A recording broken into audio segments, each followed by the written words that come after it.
Because I'm worth it. Yeah.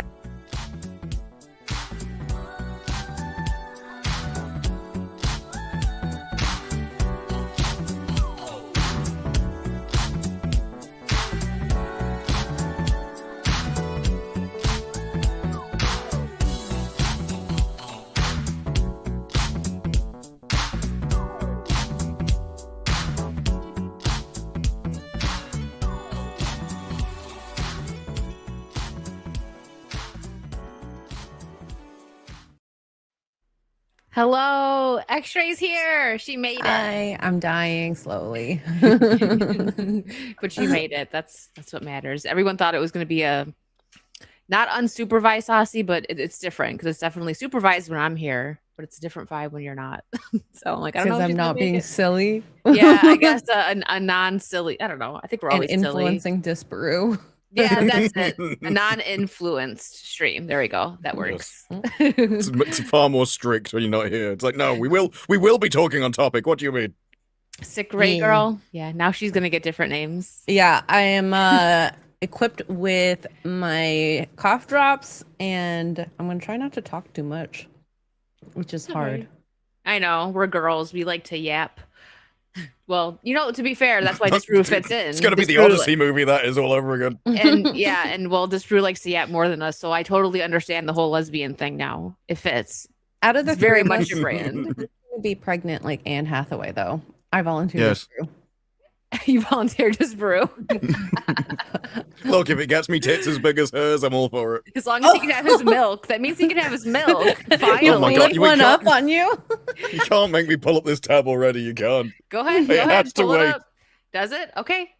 Are you sure? Well, because I have one I can pull up. If you have a tab ready, do it. Do it.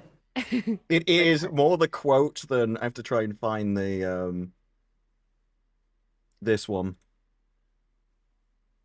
I know it's falling. Whoa. It is just like getting bigger and full of milk. I mean, it is literally the quote. How many months is she now? I have no idea, but judging by the bump, quite a few. She's got to be like probably at least like 6, I would say. At least she might even be like 8. The best thing about this is I checked it when it first came out, and a load of the comments, but all the comments at the top were just like, I can't believe you're sexualizing her. What are you doing? She's here for the movie, not for you, not to be easy with the eyes on you, all that kind of stuff. And now it's just a load of people celebrating her.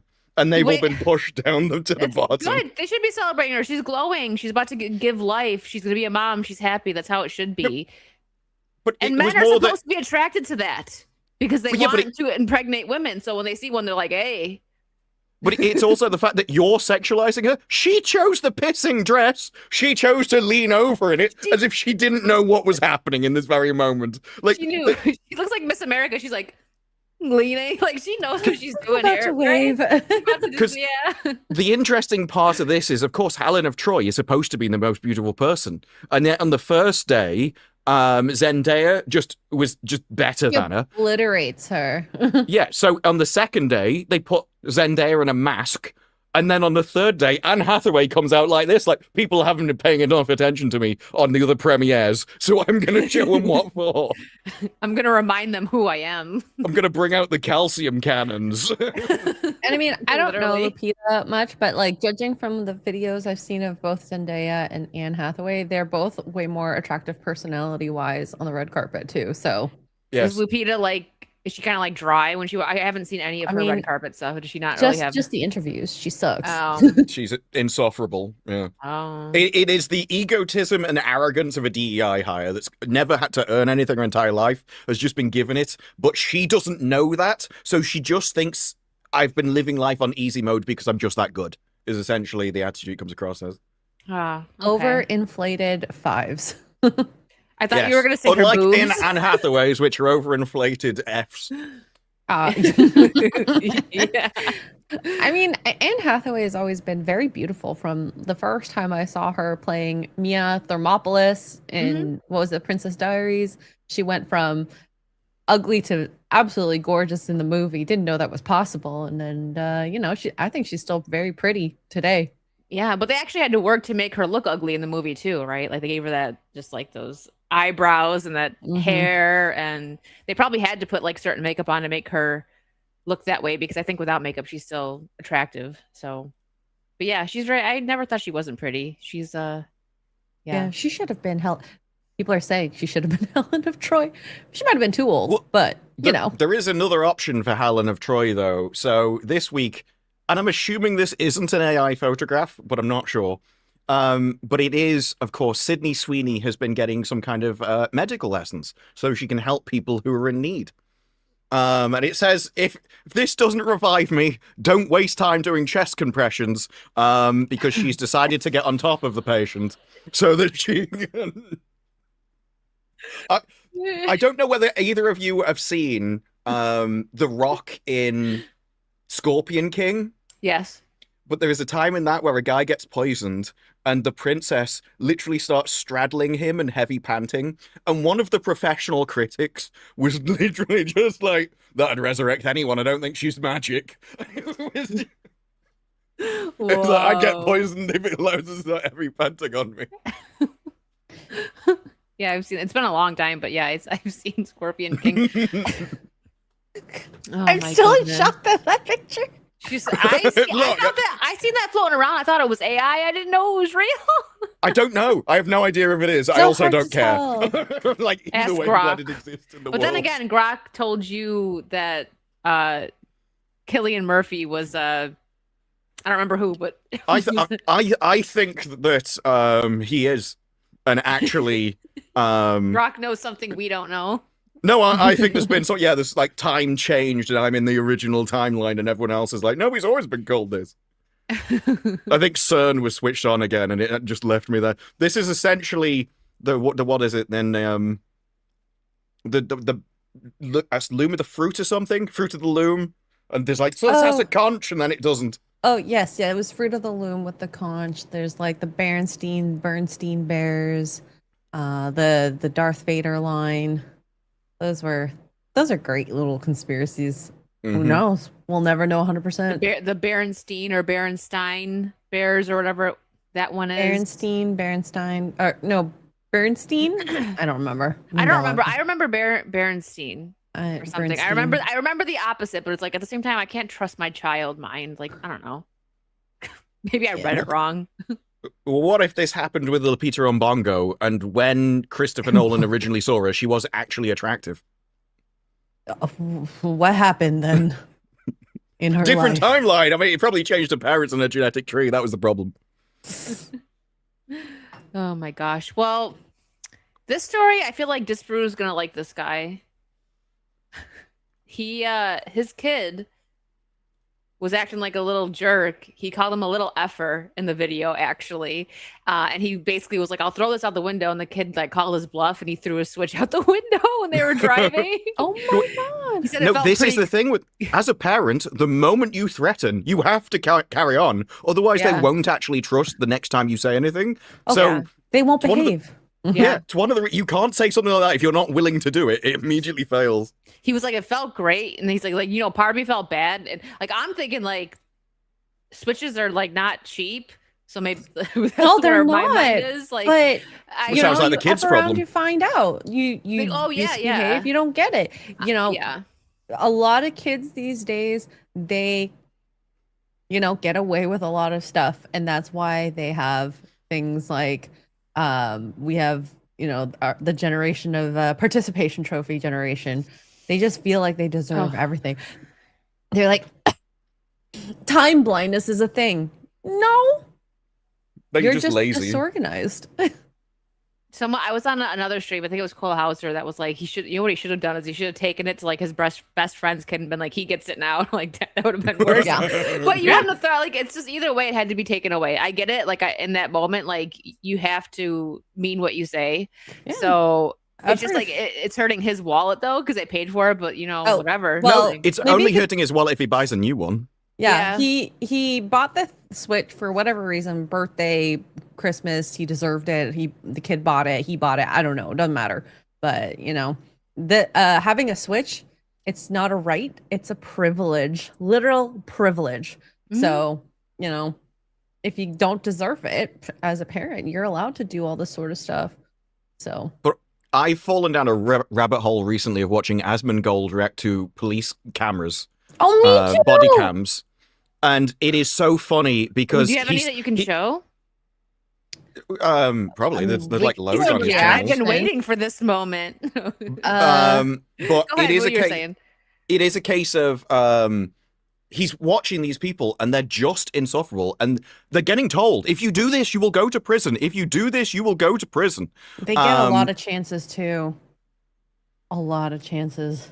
And so it's a case of I think I got this. Like if the parent keeps going, if you do this, I'll do this, and then you don't do it, it trains them that they can get away with anything. And I do think a lot of the people in these videos have never struggled. They've never been told no. And so the moment a cop comes along and goes, there's got to be consequences, they've never had that before. And so they completely lose all control. Yeah, that's actually very true. There's this, I feel like it's like a half and half thing here, right? Like you're either one way or the other. Where like you look at cops like, yeah, they're here to protect, or you see a cop and you're like, because I had cousins like this, right? When I was a kid, I used to wave at cops because I didn't do anything wrong. My mom didn't do anything wrong. She didn't like get arrested or anything, right? This sort of stuff. They do, and they wave back. They see a little kid waving, and then I had one cousin that was just like, his mom, not my actual aunt, married and divorced, whatever.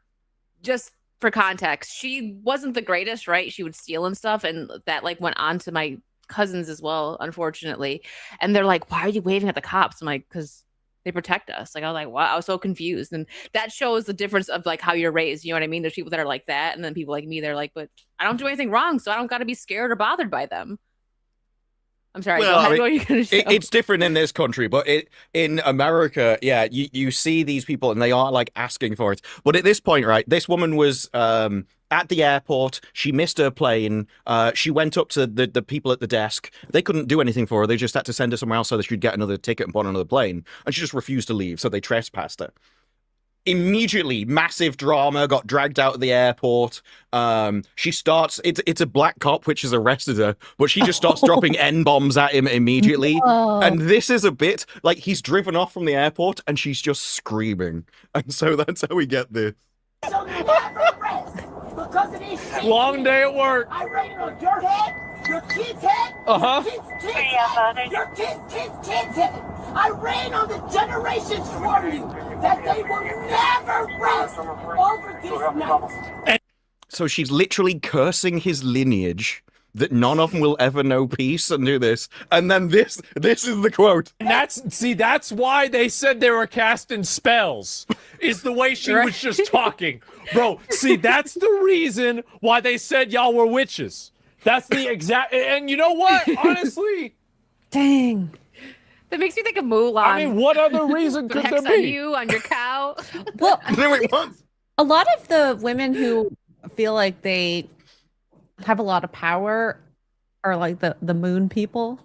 Yes. Astrology people. The witch. I don't understand the witch part. Like I don't understand any of it. Wiccan culture or whatever. If you want to even call it a culture, it's not.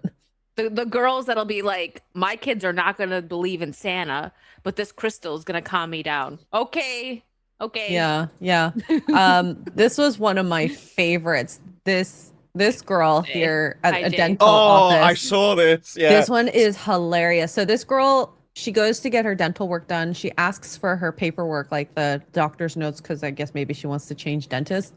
The lady's like, well, it takes time because the dentist has to make notes. They then compile it all together, and doesn't happen right away. And then she got so pissed, and basically, so the cop's talking to her right now, and the way she talks is just freaking hilarious. And you can tell that she has never been put in her place before. Mm-hmm. Out the door. You're not going to be blocking the doorway for all these other customers. I'm not blocking the doorway for anything. The door's open. Anyone can come in here. I'm not blocking anyone. Ma'am, I do not want to go hands-on with you. Can you come sit down right now? I'm not a dog. Who called you a dog? You're telling me to sit down like I'm a dog. Yes, I'm get not a out of the dog. door. Okay, fine. Come stand by this wall. Get out of the... And I think a lot of the things that I've noticed with these body cam footage is the gaslighting. Like, what? The insinuation that was never there? Wait, what? I don't understand that. A lot of it as well is they don't think reality can happen. They think they're control of it because they've never been told no. And so they'll say things like, you can't arrest me. Like, you can't put me in that cop car. And they just start denying what's physically happening at the moment. Because they've never been in this situation before. And it's really funny. Get off the phone. You can't tell me I can't call my mom. Come sit over here. Right, this is when backup comes up and you're like, oh crap. With me. I told her to sit down. She wants to call her mom and stay in the doorway. They won't refuse. Go outside. They refuse to give me my go outside. No, I'm not. They told me to wait 2 minutes. Hey. For my paperwork. I'm waiting for my paperwork. I'm opening the doors open, wide open. Go outside. That's not an issue. I'm getting arrested. Like dead weight like a child. I'm getting arrested. Get up and go outside. Why is this a problem? I just want to. And she basically throughout the whole video as she's getting arrested is like, I'm not getting arrested. I'm not. And it's deny reality, gaslight, pretend things doesn't happen, and. What did she do wrong? She wasn't leaving the premises after she was trespassed. They were telling her, we'll give you the paper, but you need to go outside. And she was just refusing. She's like, no, I'm going to stand in the door.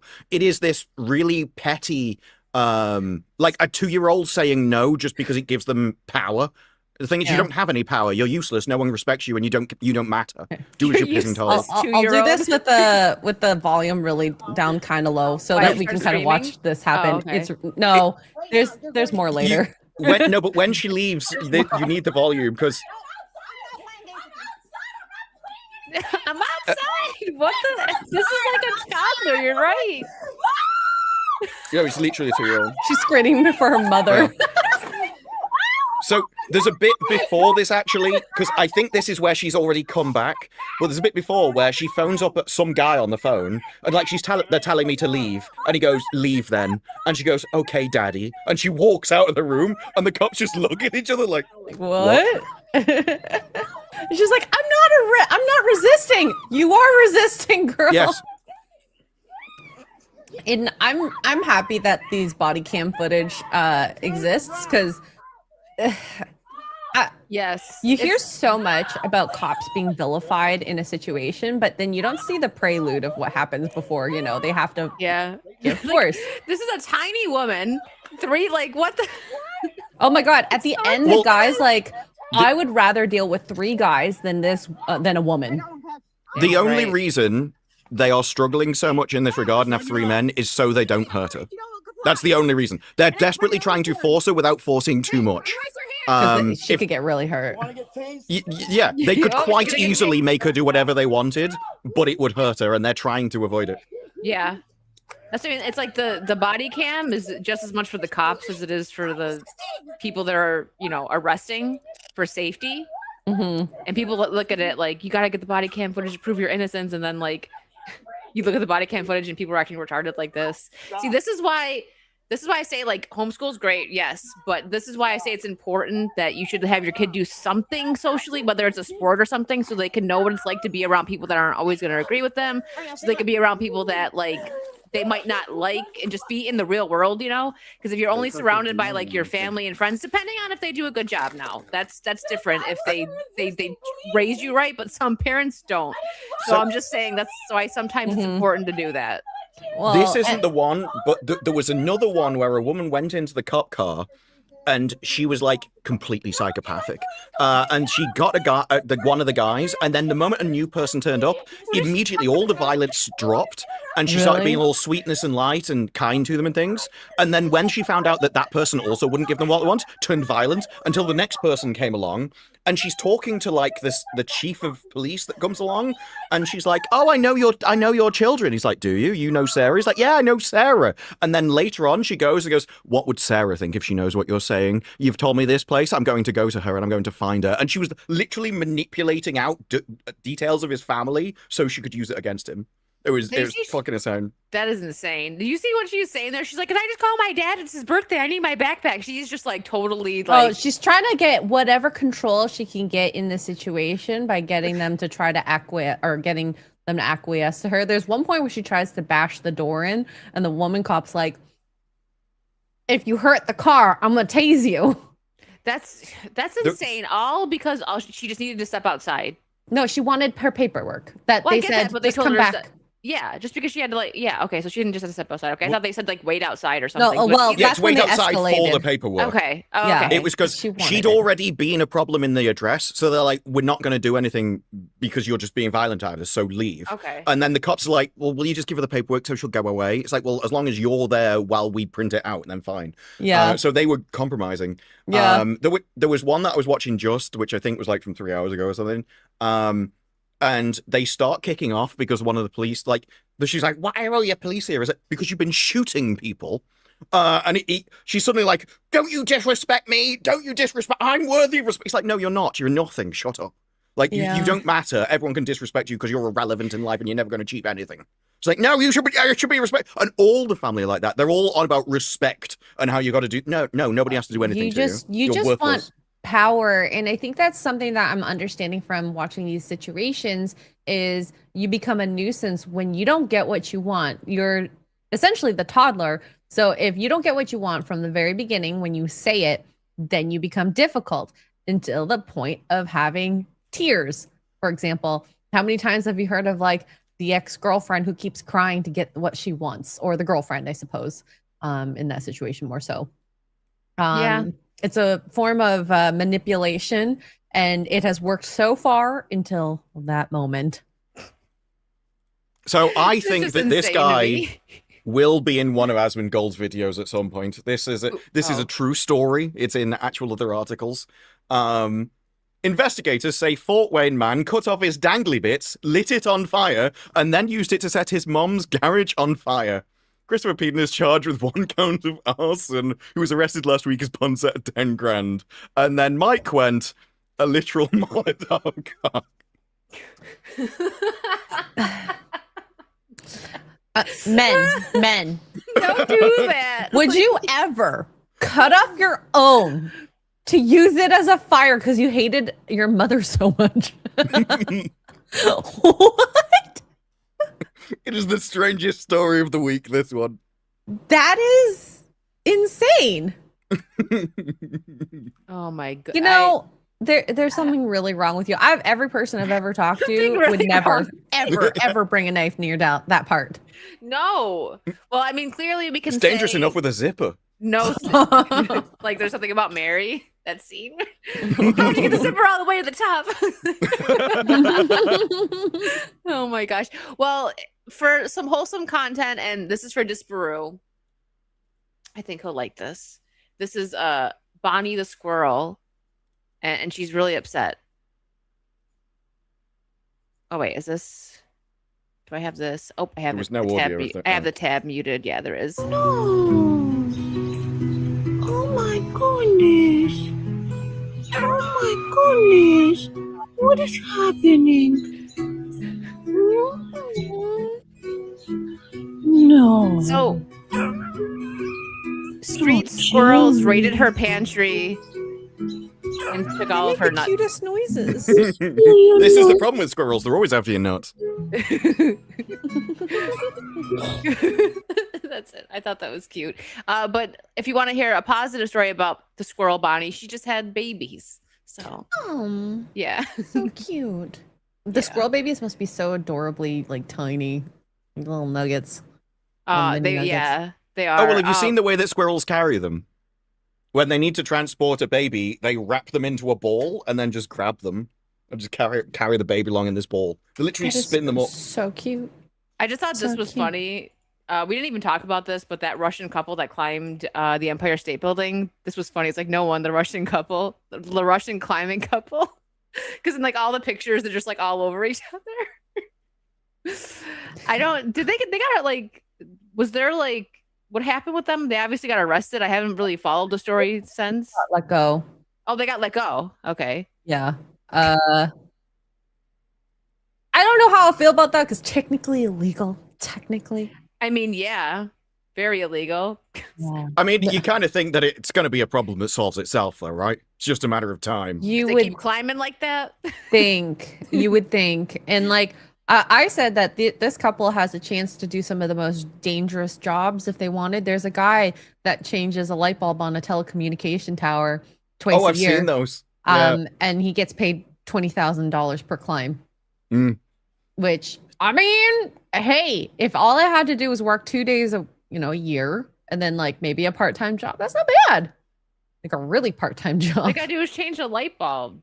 Easy, yeah. easy. I mean, it's like a dangerous climb, but you know, exhausting as well by the looks of it. I'm sure. I mean, they climb a bunch of different like high like buildings, and there's even a documentary about them on Netflix. So it's like they're known, and it is a pretty cool like story of them. He makes $40K a year, not worth it. That's all he makes. Well, he only works 2 days. He works 2 days a year. Like he can change more light bulbs if he wants. Yeah, that's for 40K that's for 2 days out of 365. That's pretty freaking sweet. Yeah. Yeah. Nicky just calls in sick at his other job, makes an extra 40K. All right, I'm gonna get a couple supers and then we'll move on.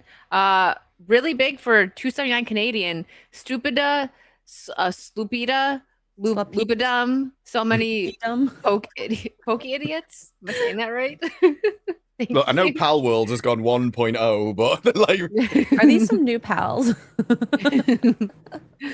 Hokies, thank you for being a member for 37 months. Wicked and Extra Girl are better looking than Hathaway. Hathaway. I'm like, who's Hathaway? I don't know who that is, but thanks.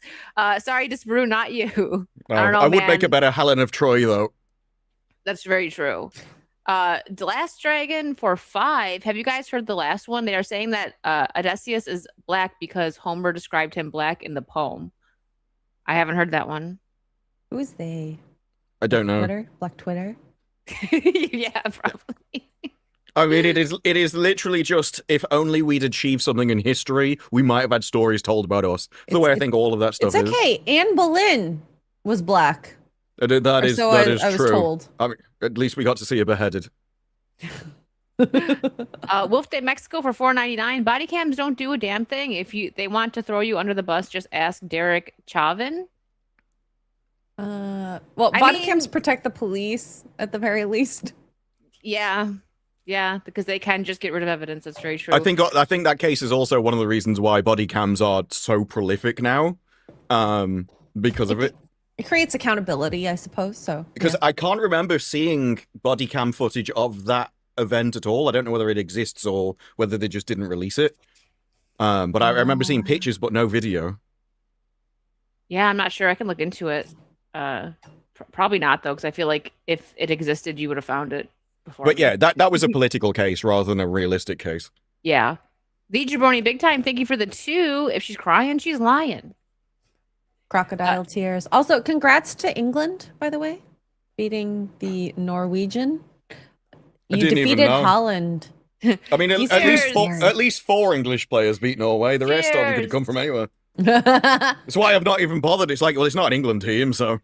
I think the Norwegian team is actually Norwegian, though. I'd have to look, but I think. Well, I mean, the Holland definitely sounds. There's a couple names that are like that sounds super Norwegian. Yeah, the Norway team is actually Norwegian, except for maybe 1, 2. I didn't even realize this. Like, read the super chat yet that I kept. Oh, it's still playing. Whoopsies, my bad. But you got that second goal. Oh, okay. Well, still, cheers for that. Duppy, thank you for the 2. Don't cut off your hose despite your mom. Very good advice. I mean, I've never thought of doing that. I might have to now. What? Despite my mom, I'll cut my hose. She's got like some like one of her girls or hose. My other girl hose. Or like the garden hose. They're on either side behind the doors. They're actually just crams them into the wardrobes. Yeah, it's actually those 2 doors. They're a little open so that they can get a little air. It's hot today. It's freaking hot everywhere right now. Monkey, thank you for the 2. What do you call a singing computer? Adele. I was reading that in advance and I'm like, that doesn't make it, and then it hit me. Hey. I think at this point his purpose is to make this go, disgusted. Yeah. Darth Gavel, thanks for the 2. They could have at least casted Extra Girl as Helen. I'd be down with that. No, hang on. I would never take that role if they really wanted me. I'd be like, take Simu Liu. He's more beautiful. Before you go to the next super chat, this is the dad joke I got pulled up. I'll be in the bathroom. What's a room? Oh my god.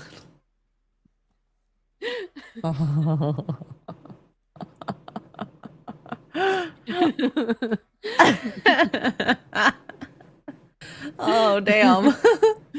That wasn't even that good, just for It was. I'll be in the it made me bathroom. laugh really What's a room? hard.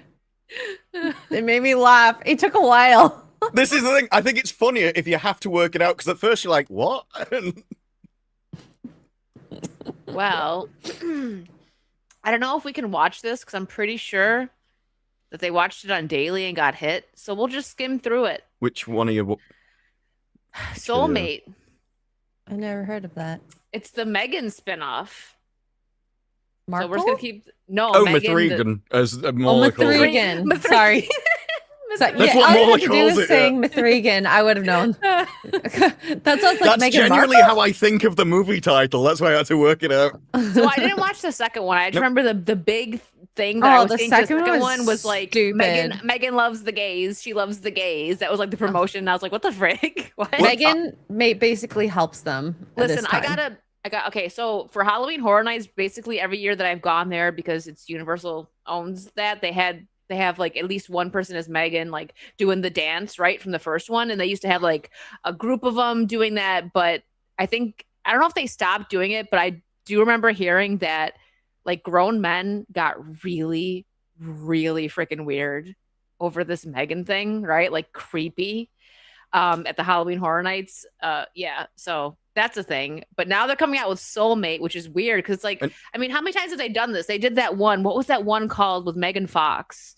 Where she was like the babysitter or something. Yeah, that one was. I watched it and it was not good. It was not good. It was not good.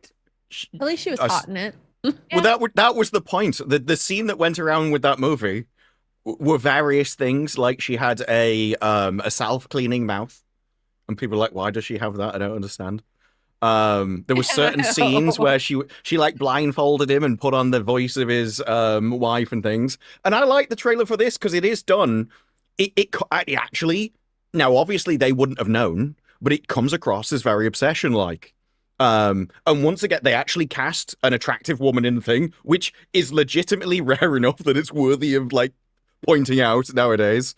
And there's a line in it, if we can't play it, there is a line in it where it says, there's a woman talking to the robot, and she's like, no, we don't have to be things. We can hold together as sisters. And she's like, don't you give me any of that girl power shit. And it was like, it is done from a different perspective than we'd had in other movies. So I'm interested in watching it.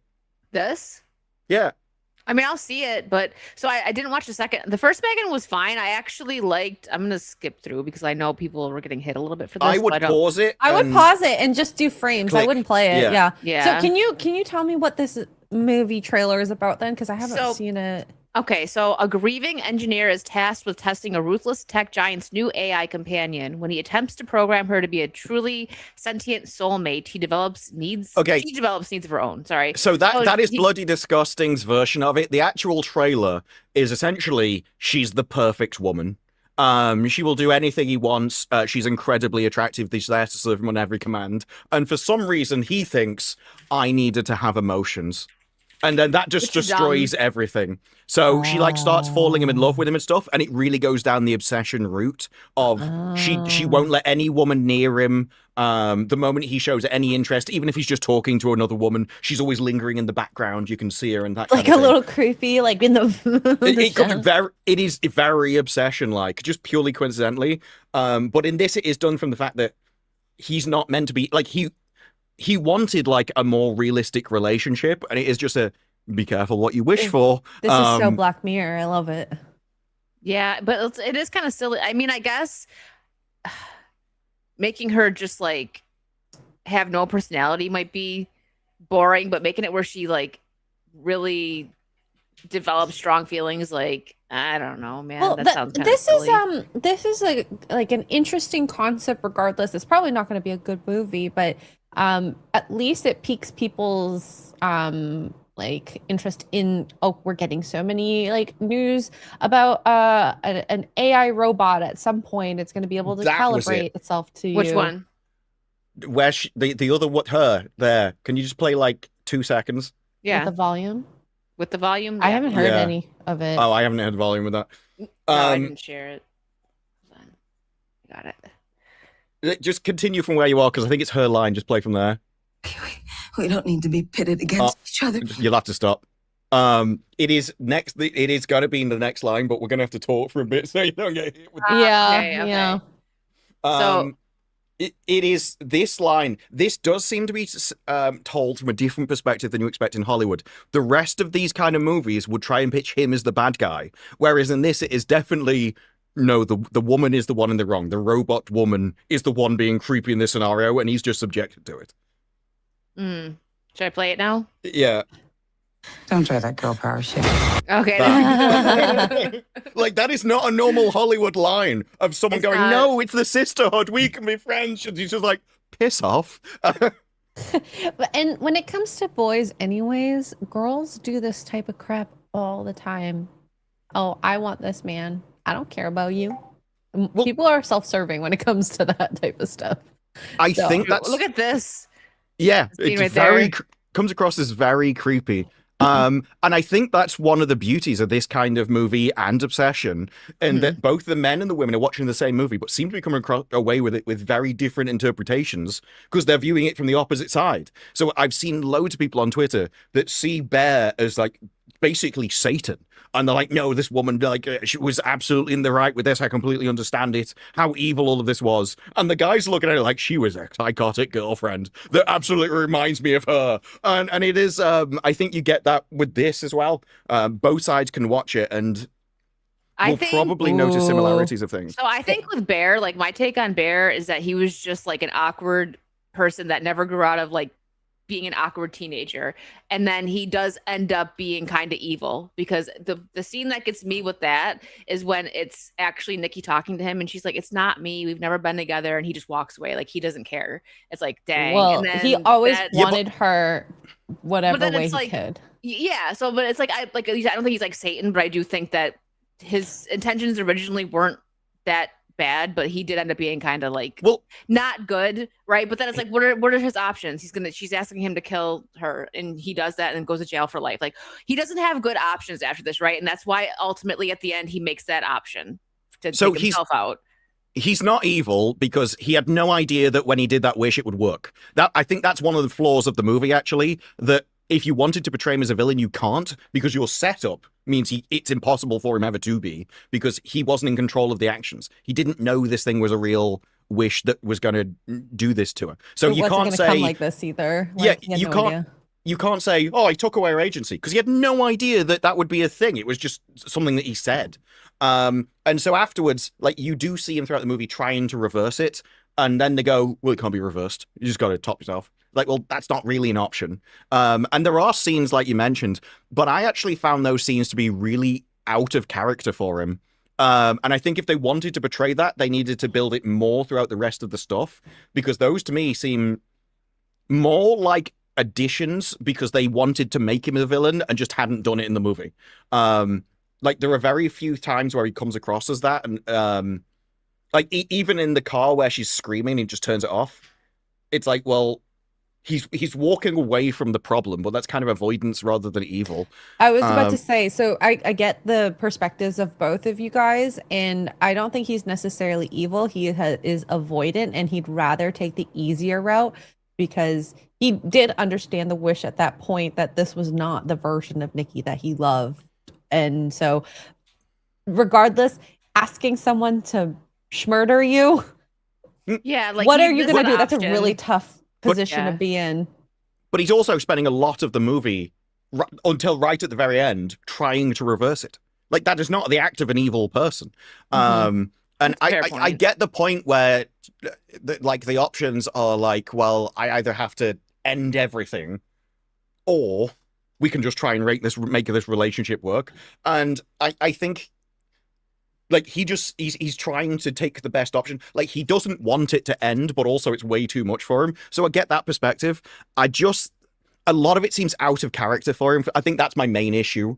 That Yeah. if you want to portray him as a villain, you should have put that more in more scenes than just the odd scene and every now and again, which I don't think it fits with the rest of his character, is more my problem with the scene. No, you're right. It doesn't. Because like in the beginning, he's just like this lovesick puppy. And again, like I feel like he just didn't grow out of that awkward teenage stage where he just doesn't like know how to talk to people. Because he's got his friend Ian, who's a douchebag. That's something I think we could probably all agree on, is Ian was kind of a douche. Mhm. And he's telling him, like, especially after we find out what had happened with Nikki and Ian, and he's like telling her, call her freaky Nikki, and like giving him really bad advice and like trying to like stand between it, right? Well, that was an evil move. That was, yeah, he's just sort of, he's a douche all around. Like, I don't think there's any like question on that. He didn't deserve what happened to him though. Like, but it is weird though. I do agree with the Sprue that it is out of Bear's character in those scenes, because it shows him just like, oh, I don't know what to do. I don't know what to do. All like flustered. Like, this was a true like yandere live action American version, right? Because all the yanderes I've seen is just like Japanese cartoons or animation. So this really was, because like the way she acted with her facial expression, like perfect yandere, and then him just like the awkward, I don't know what to do. I love her. She's all obsessed with, like, you know what I mean? Just how Bear was.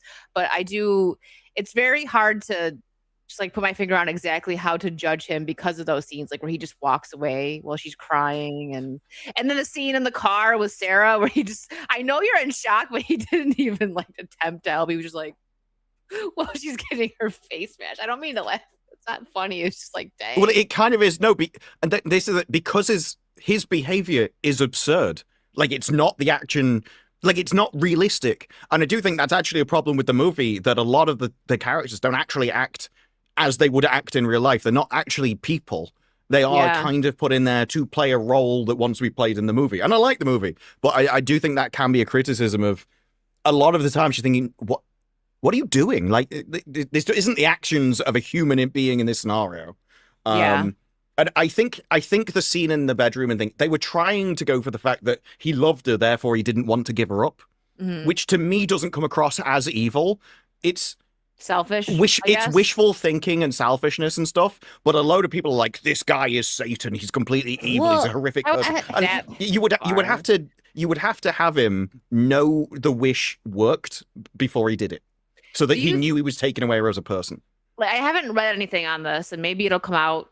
It probably isn't a thing, because there's been all these theories that have been debunked, and I'm glad that the filmmaker is actually like debunking things. Like, no, it wasn't the spirit of his cat inside Nikki, or it's like weird stuff like that's been floating around. I was amazed when I found out about that one. I'm like, that one was definitely a stretch. But he, I wonder if Bear was also like affected by the wish. Like, I know obviously mentally, but I wonder if there was anything. Probably not. It probably was just mentally, because he already clearly wasn't super stable, right? Because they show us that he is like selfish and like incompetent kind of in the beginning. Maybe not selfish, but a cat can't open up a pill bottle. So he left that open. And that's how his cat dies in the beginning, right? That's him being like just not responsible, right? Everyone in this movie is an asshole. Like, she is not innocent at the start of the movie. She is not a nice person either. The guy and his friend is not a nice person either. They're all out for themselves in the movie. It just comes down to, obviously, what's happening to her is horrific, so she doesn't deserve it. But the cat thing is, with everything else that goes on in the movie, I'm not sure that's the biggest kind of thing in this, because also she is manipulating him. Now, she's doing it through a wish, so obviously she's not responsible for it, but he is getting essentially emotionally abused at the same time as all this is going on. It's just that he was the one that did the wish that caused it all, so you don't generally feel sorry for him in that regard. But it's not as simple as being, which is why I think one of the reasons it makes a good movie is that it is balanced. It's not deliberately just out to destroy him or that, which is why I think calling him the villain of the thing is not really accurate. I think it's a load of people in a horrible situation that no one really knows how to get out of, and everyone's trying to make the best out of it, and it's why it blows up. It's a tragedy at the end of the day. Oh, absolutely. Like, you think about like if they ever do a sequel, I feel like I don't want them to. Like, they could, like, in theory, do something good, but I would kind of rather think they're going to do one and done. I think they are, because of how much it made, right? Like, what is she going to do after this? Like, is she about to go to jail for murder? Like, you know what I mean? No, like, she did get arrested. I think didn't they release like? Did they? Was there like extra footage? Not Did footage, they? just like the arrest file for her. Uh, Was that real? I didn't don't know that, Really? but just from the odds, I thought it was obvious because no one's trying to hide anything. It's literally in her house that all these bodies are Well, there, no, and she's the only one. it's Bear's house, but she's the only one Oh, there. You know what I mean? It's like yeah, her. and I mean, she's all everyone over it. knows that they were dating, so it's like it's pretty obvious. There's nothing she can do. she's got to have gunpowder residue on her hands and everything. She's You know, gonna she's have the only one that girl's survived. blood, you know. Yeah. Now they could spit it into something like they do in some other movies where like she'll be in prison, but then somebody else will use a wish and they have to go and consult her for like information about what happened or how can it Because break and that kind she of thing. said something in the press, blah blah blah blah. It Yeah. would be interesting, but I think the movie, the second one, hopefully would be good, but If I they feel do like it I'm conditioned that it's not good. like this, like what Austin is saying here, if they do a sequel, it needs to be a universe anthology series because this was inspired by a Twilight Zone episode. So that would really make sense for this guy if that's like the route he wants to go, that he may make an anthology series where it's like the Wishing Willow is just is like the focus, not the people. That could be interesting. The Monkey's Paw is a classic tale, which there's been loads of different versions. Yeah. So you can do it in anything. My issue would be if you did another one, I would want it to explain more of the universe because I was disappointed that it didn't get more into who the guy on the end of the phone call is. And they've asked the director, and it seems like he doesn't know. Either The that or answer he he was doesn't giving wanna- was just dodging. No, I It's don't think he true. knew. He probably didn't. He probably just had this like idea. Like again, it's not a new idea, but his take on this idea, and he was just like, "Hey," and he did a good job. Like, I mean, I'm very impressed with it a lot too because like he was a YouTuber. That's crazy to me that two movies that were made by YouTubers are the biggest movies besides like Project Hail Mary this year. It's great. I like seeing it. I want to see independent creators go up. So I hope he does more. I know he's already in talks, and I hope the rest is good. But one thing, like on the like what you were talking about, Bear, there are so many videos going out right now of people, like you said, ripping him apart like he's like Satan. And there's people that are like just reviewing the movie. And this one guy I watched that does like animated reviews had to actually make a video with his face. I think he's shown his face. It's Alex Myers. You guys might know who that is. He does like animated reviews. Yeah. He had to release a video like, okay, I'm not, saying that what Bear did was okay. It's like he just reviewed the movie, and I watched his review and I was like, it's totally fine. He was kind of like where you are. It's like, yeah, Bear's done bad things, but like, he's not saying he's like the devil, and people like freaked out. They're like, he's a rapist and blah blah blah, all this stuff. And like, so Alex Myers had to make a video. There's an argument that there's an Mm. argument that she did it to him. Because she was acting so far out there and so violent and psychopathic that if he didn't do that to her, she was going to do stuff to him. There is an equal argument. Now, admittedly, this is why it gets complicated, right? Because you can't blame the woman because she wasn't there. But she was still possessed by something, and he was in danger from whatever was possessing her. And so, yeah, it doesn't work. The problem all comes down to how do you interpret him making the wish? And the simple fact is he didn't know what it was. He didn't word it properly. That changes everything. He just assumed she loved him, and he worded it very wrong. He's so hopeful, yeah. Right? Well, he didn't know. He knew it was a wish, but he was know also that it was a possession wish, and that it would work. Well, also, isn't there a point where he phones them up and he's like, "Is it not true love and stuff?" I'm sure there's a bit in the movie where he does ask, "Is this actually real, or is it like?" Yeah. And this is actually a really classic tale. There's been loads of stories about love potions and everything. And they're all told in the fact of, no, this will punish you because it's not actually real love. But in each of the situations, everyone hopes it is, and they kind of delude themselves into it. And I actually think that improves the movie, that it is 6 of one and half a dozen of the other, rather than just going, he's a villain, he's evil. I think that'd be a really I don't think it'd have the same satisfaction. Yeah. No, I agree. Yeah, if they did like some kind of anthology thing that might explain the Wishing Willow a little bit more, like the guy on the other side, that'd be interesting. I think if they did like an anthology series, like a sequel, whatever, or even if they just do a sequel, I wonder if they could do something like someone does the Wishing Willow and they hear stories, right? Because this would go out like Freaky Nikki is going to become a big thing in that town, right? And she's probably going to get arrested. So I could see if they did something like that, right? And then some teenagers or whatever, they do it, they make the wish, and then they like are talking to her like behind the glass wall, like in prison. I feel like that might be like the only way they could really add her into the story and like put closure to it for us. They don't even need to necessarily do that. I think they could also even do like an American Horror Story, like different movies, and then culminate at like a fourth or fifth movie with all the characters. It'd also be so the way you were talking about it'd be like Final Destination, where they reference the previous movies, and they slowly find out more about death from people. So there was previous stories like in newspapers, or they go and talk to someone who knew about the situation and stuff. You can do that. My issue, and I know a load of people are going to disagree with this, but I think it comes more down to the fact that everyone thinks it's going to be done awfully. They might be right. I want to know more about the Willows, where they come from, who's the guy on the phone, how does the system work? And no, everyone else is like, no, keep it a mystery. I'm like, no, you've told me the thing. Tell me. Show me about the thing. It's like the thing in Backrooms that I was most interested in is the guy in the suits. I wanted to know about those other people that were coming into the Backrooms, less than the Backrooms themselves. And everyone else seems to be like, no, I like to write my own story for that. And I'm the other way. I want to be told what your vision is, not what my own head canon might make up, kind of thing. Mike Noss, and that was actually a great take. I know, obviously, I'm biased over Buffy, but the Bewitched, Bothered, and Bewildered episode, Disru probably knows what I'm talking about, where he makes that wish, but he makes the wish towards somebody who already loves him. So the spell goes wrong, and all of the girls in school, every woman in the town actually is like obsessed and in love with Xander. And the one girl that he wanted to isn't acting any other different way because she actually loved him. That was a good take on that. And he even said it like, this was for you. You're too stubborn for a spell to even work. And she's like, it was for me. And like, but she already loved him. You remember what I'm talking about, Disprue?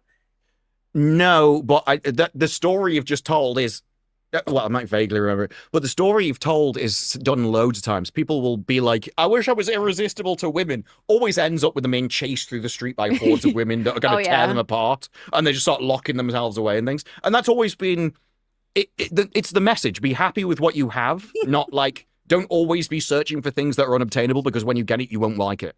And I think it's better to look at it that way. Because I think in this movie, you're supposed to have like empathy, as they keep saying, for both sides. It's not supposed to be, oh no, I completely side with this one person who barely exists in the movie. Because she's, like I said, she's shown to be a horrible person before she gets taken over. You're not supposed to be totally sympathetic for her, though. Yes. All right. I'm going to get a couple supers and then we can move on. Duppy, thank you for being a member for 29 months. I want to see the Android Lover movie where they don't lie and they live happily ever after. Is that a real thing? Or are you just saying you want to see that done? I think actually that would probably be the start of the soulmate thing if he didn't give her emotions. It basically pitches it, this is the perfect android, and it's like, no, I want her to act like a real woman. It's like, no, you don't. So not going back to Buffy, but I mean, there was also another episode that goes in with this. Remember Warren, who I would say is arguably the most evil character that has been in the series, because he wasn't a demon. He was a human being with a soul, and he was just evil. When he makes the woman, right, he makes his android lover, and then he leaves her because she's too perfect. Like, she's obsessed with it. She doesn't like do anything like wrong. She's just like at his beck and call, and he just like leaves her and just waits for her battery to die. And it's kind of messed up, but that just made me think of that. Sounds like your average TikTok video. Mike Noss, thank you for the 2. This movie strikes me as Megan meets Obsession. Yeah. Yes. With 3 again. I think it is, but whereas I do agree with them that Obsession is probably aimed more towards him being a villain than not. Like, it's definitely done from her perspective at him. I think this is the other way around. It's done from the guy's perspective with a woman who is the problem. And so it's like from the opposite version. Corey, thanks for being a member for 37 months. I just framed a copy of the U.S. Constitution and hung it on my wall. It's my Declaration of Independence. I don't get it. Instead of the Declaration of Independence, it's a Declaration. Declaration. Oh. Yeah. Decoration. It's sorry, I'm not American. It's okay. I got it, Corey. Just Rue hates it. I got it. It's just I don't have the same attachment. Mike Noss, thank you for the 5. My take is that Bear's an idiot. First, a stupid wish that he doesn't really try to fix, then offs himself, leaving Nikki to deal with the consequences. Yeah. I mean, well, the crazy part is so theories. She did the wish, and they could have lived obsessively happily ever after. Just killing everybody like a murderous Bonnie and Clyde, like more so. No, so the end of the movie, he takes the stuff, but then he thinks about it, and he's about to, finger's throat. So he's about to take it back. Mm-hmm. Now she makes the wish, which distracts him from doing that. And then he goes, and there's a brief moment when they're in love, and then it's all over for him. But he was going to save himself over her. I think that is actually the if you want to make an argument in this villain, that's probably it. Because it's like, no, I'd rather just live with this and just subjected to it forever rather than sacrificing myself. Yeah, so he still goes back to that. I think Bear is just stupid and selfish. I mean, realistically, he couldn't do the manly way of offing yourself. It is a very feminine way he chose. That's correct. It's not normally men don't normally do that. Because there is a reverse on it, clearly. Yeah. Small window, but there is. There is. Mongoose, thank you for gifting a membership. Thrud, thank you for the $4.99. Want to hear a dirty joke? 4 white horses fell in the mud. Want to hear a dirtier one? 2 of them fell in again. Ooh, add germs in there too. She's like, ew. Thrud, thank you. Monkey, thank you for the 2. What do you call a cheap circumcision? A ripoff. Oh, you just... We both laughed at that when it came in. We did. Oh, that physically hurt me. Like that. Monkey. That did like psychic damage. Hey, now can we throw it at your mom's garage and burn her house down? Set it on fire. Look, it's got to have some kind of use for it. That isn't just the doctors making money. But no, that's speaking gross. of this. He's got a tab for everything. This is the official New York Post weather report, everybody. Oh, God. Is it the peen? Hard times are coming for the Midwest as a massive storm could pound Heartland. Hey, I could get shot with that storm, okay? I'm close to it. Oh, no. Stay inside. Hey, at least I'm not from what I remember, the comments of this are gold, but I don't want to scroll. Yeah, I you wouldn't. might not want to. I wouldn't. You can scroll behind the scenes right now if you'd like. One of them says Florida got it even deeper, and they've just changed another one. Now, today I am a very proud Canadian because my ex-prime minister, who is dating Katy Perry, is in one of her videos. I'm not playing the music. And I just feel so proud that a 55-year-old man is just bopping around. No! Sorry, can we just repeat that? Yeah, please. Which one is he? This right way. there. Oh, it's the hair for me that just flaps. Stop. Is it just me that was surprised he was straight? I always just assumed he was. I didn't think he'd be interested in her at all. Well, I think that their relation, like, it seems like it feels like it's kind of real, but like at the same time, I wouldn't be surprised if it's for PR. No, because he doesn't need PR because he's already had his career. But and it's only going to damage hers. Like, I don't think she gains anything from being attached to that. Like, if she was attached to, like, the strongest man in the world or something, you could get, maybe. Or even, like, a famous football player or something, someone with actual status.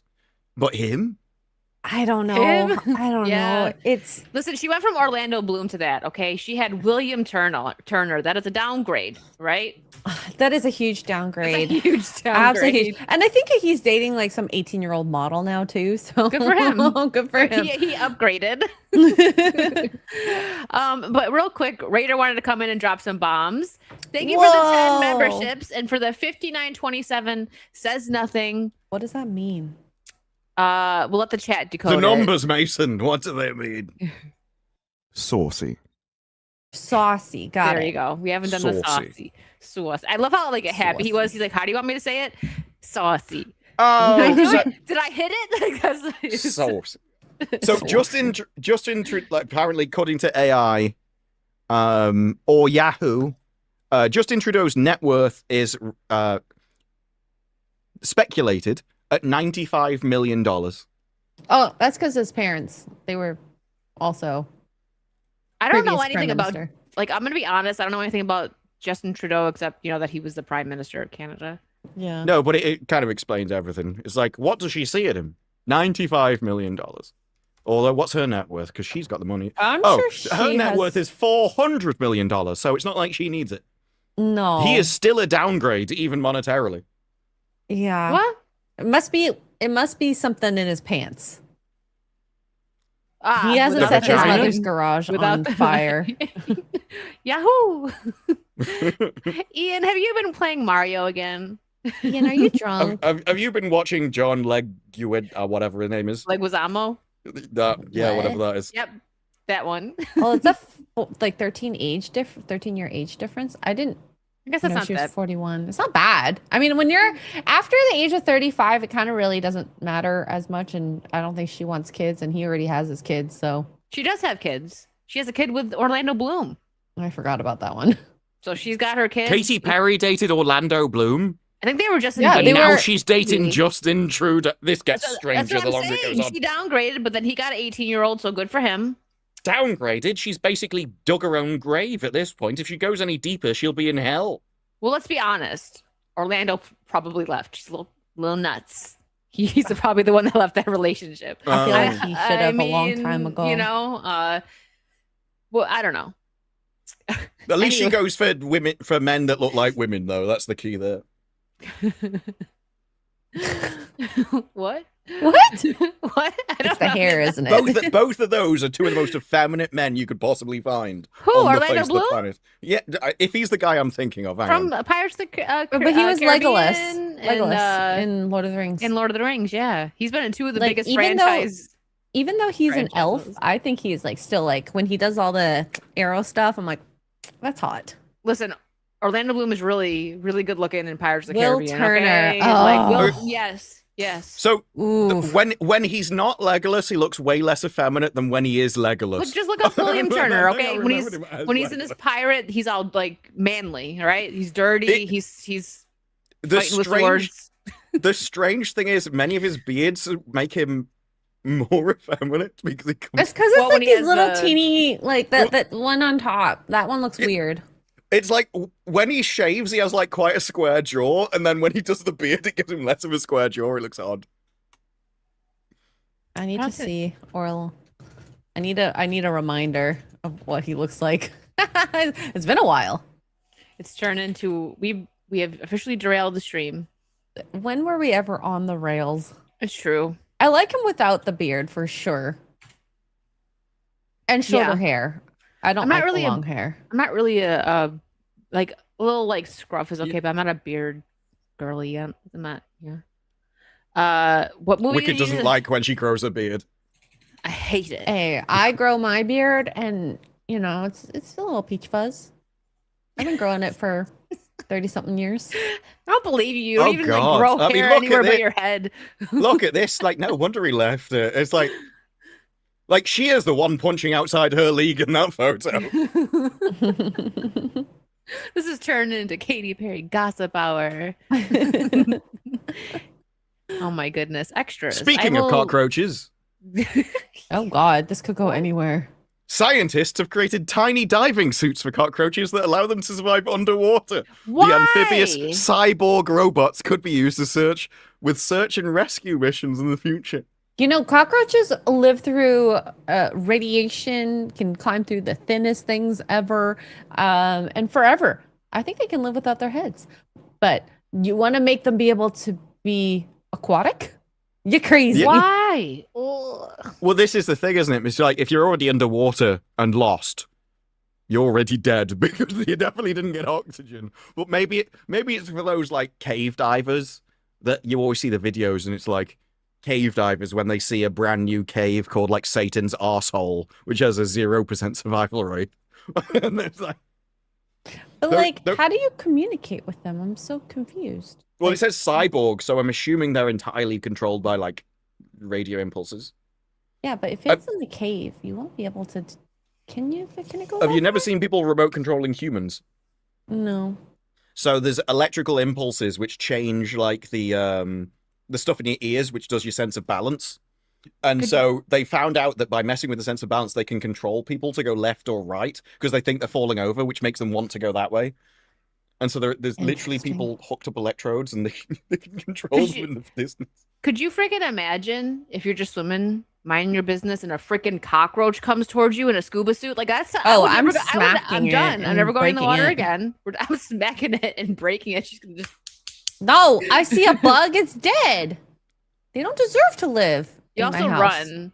Well, if it's in your house, I feel like if it was in the opening, you'd be like, If it's a slow-mo lizard, it'll kill run, me. like- So I'm gonna try and kill it back. X-Ray does not like things. that Tiny creep and things that run crawl. fast. Yeah. So Kata, don't run fast, okay? Do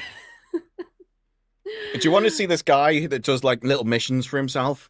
And so he picks a challenge, and he's like, I'm just going to see how long it takes me to do this challenge.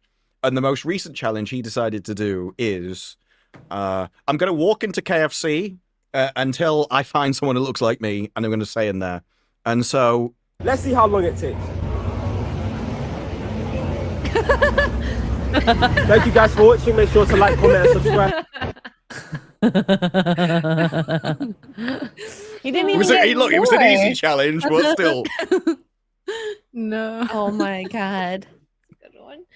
All right. So on to one of the topics. What are your guys' thoughts on this? On Xbox cleaning house? They laid off 3,200 members of staff, and I'm sure there's still more that are gonna, be laid off. And the CEO, Asha Sharma, announces, "We must reset Xbox. Our business today is not healthy."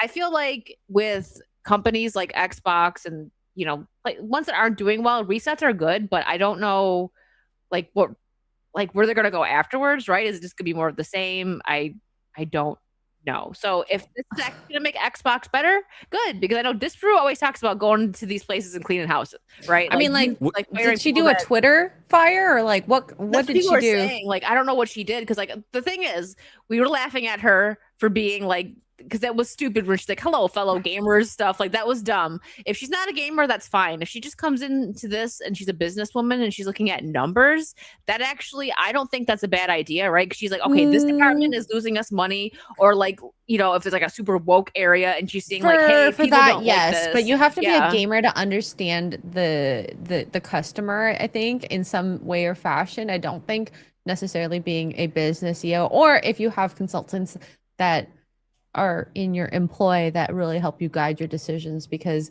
obviously we've had just business people who hire DI thinking that it's going to make them money.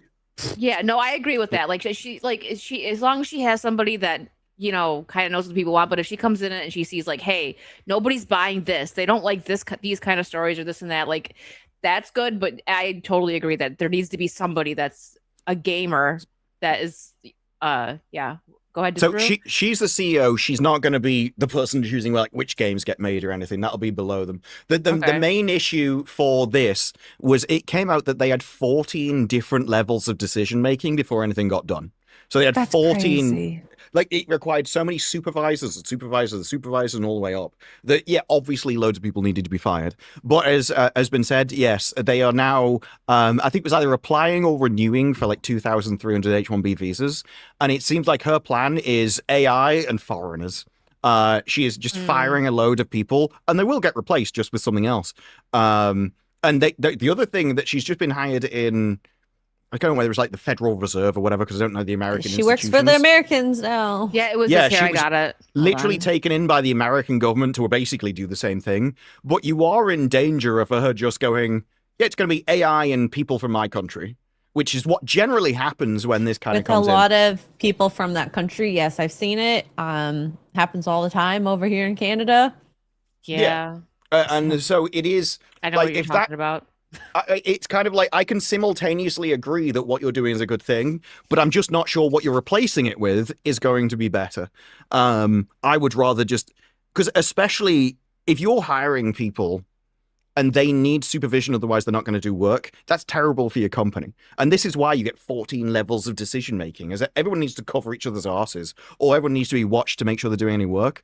And you basically need less people, but better people. And that's what Elon did. Elon sent out a message that said, if you're not going to work, leave. And just all the useless people left voluntarily. With the wine and the yoga. Exactly. Yeah. It's goodness. all that's going away. If you don't like it, get out. And so you were just left with basically a load of people that were there because they loved coding. And that's what you want. I'm not sure that Asher Sharma is the person to basically go that strongly at the problem. Well, if she's just getting rid of people to bring in like her family and her people, then okay, no, and not good. It's hard to tell because there are things that I remember her saying that she wanted to drop the price of Game Pass, and I'm like, okay, it makes it more accessible for people, and the link with Microsoft, so it might bring in people with PCs who would want to get Game Pass to play games. But I don't know. I don't know her, but consoles are a dying brand machine, and so is this just prolonging life or excelling it to death? I mean, especially with the move to get rid of physical discs like that. Who's gonna go to a store to get a digital code for a game, right? And people are, I feel like, are buy gonna it online. Exactly. So, like, I mean, that's what I'm saying. Like, you just want to cover with no disc in it. Like, is that what they're gonna do? Just like make the cases with, like, I think like they're collectibles. What do you do about that? That's what I mean. People like that. Like, I used Expedition 33 is an example of a game that people love. Like, I know like Kara got like everything that she could with that, like collector stuff.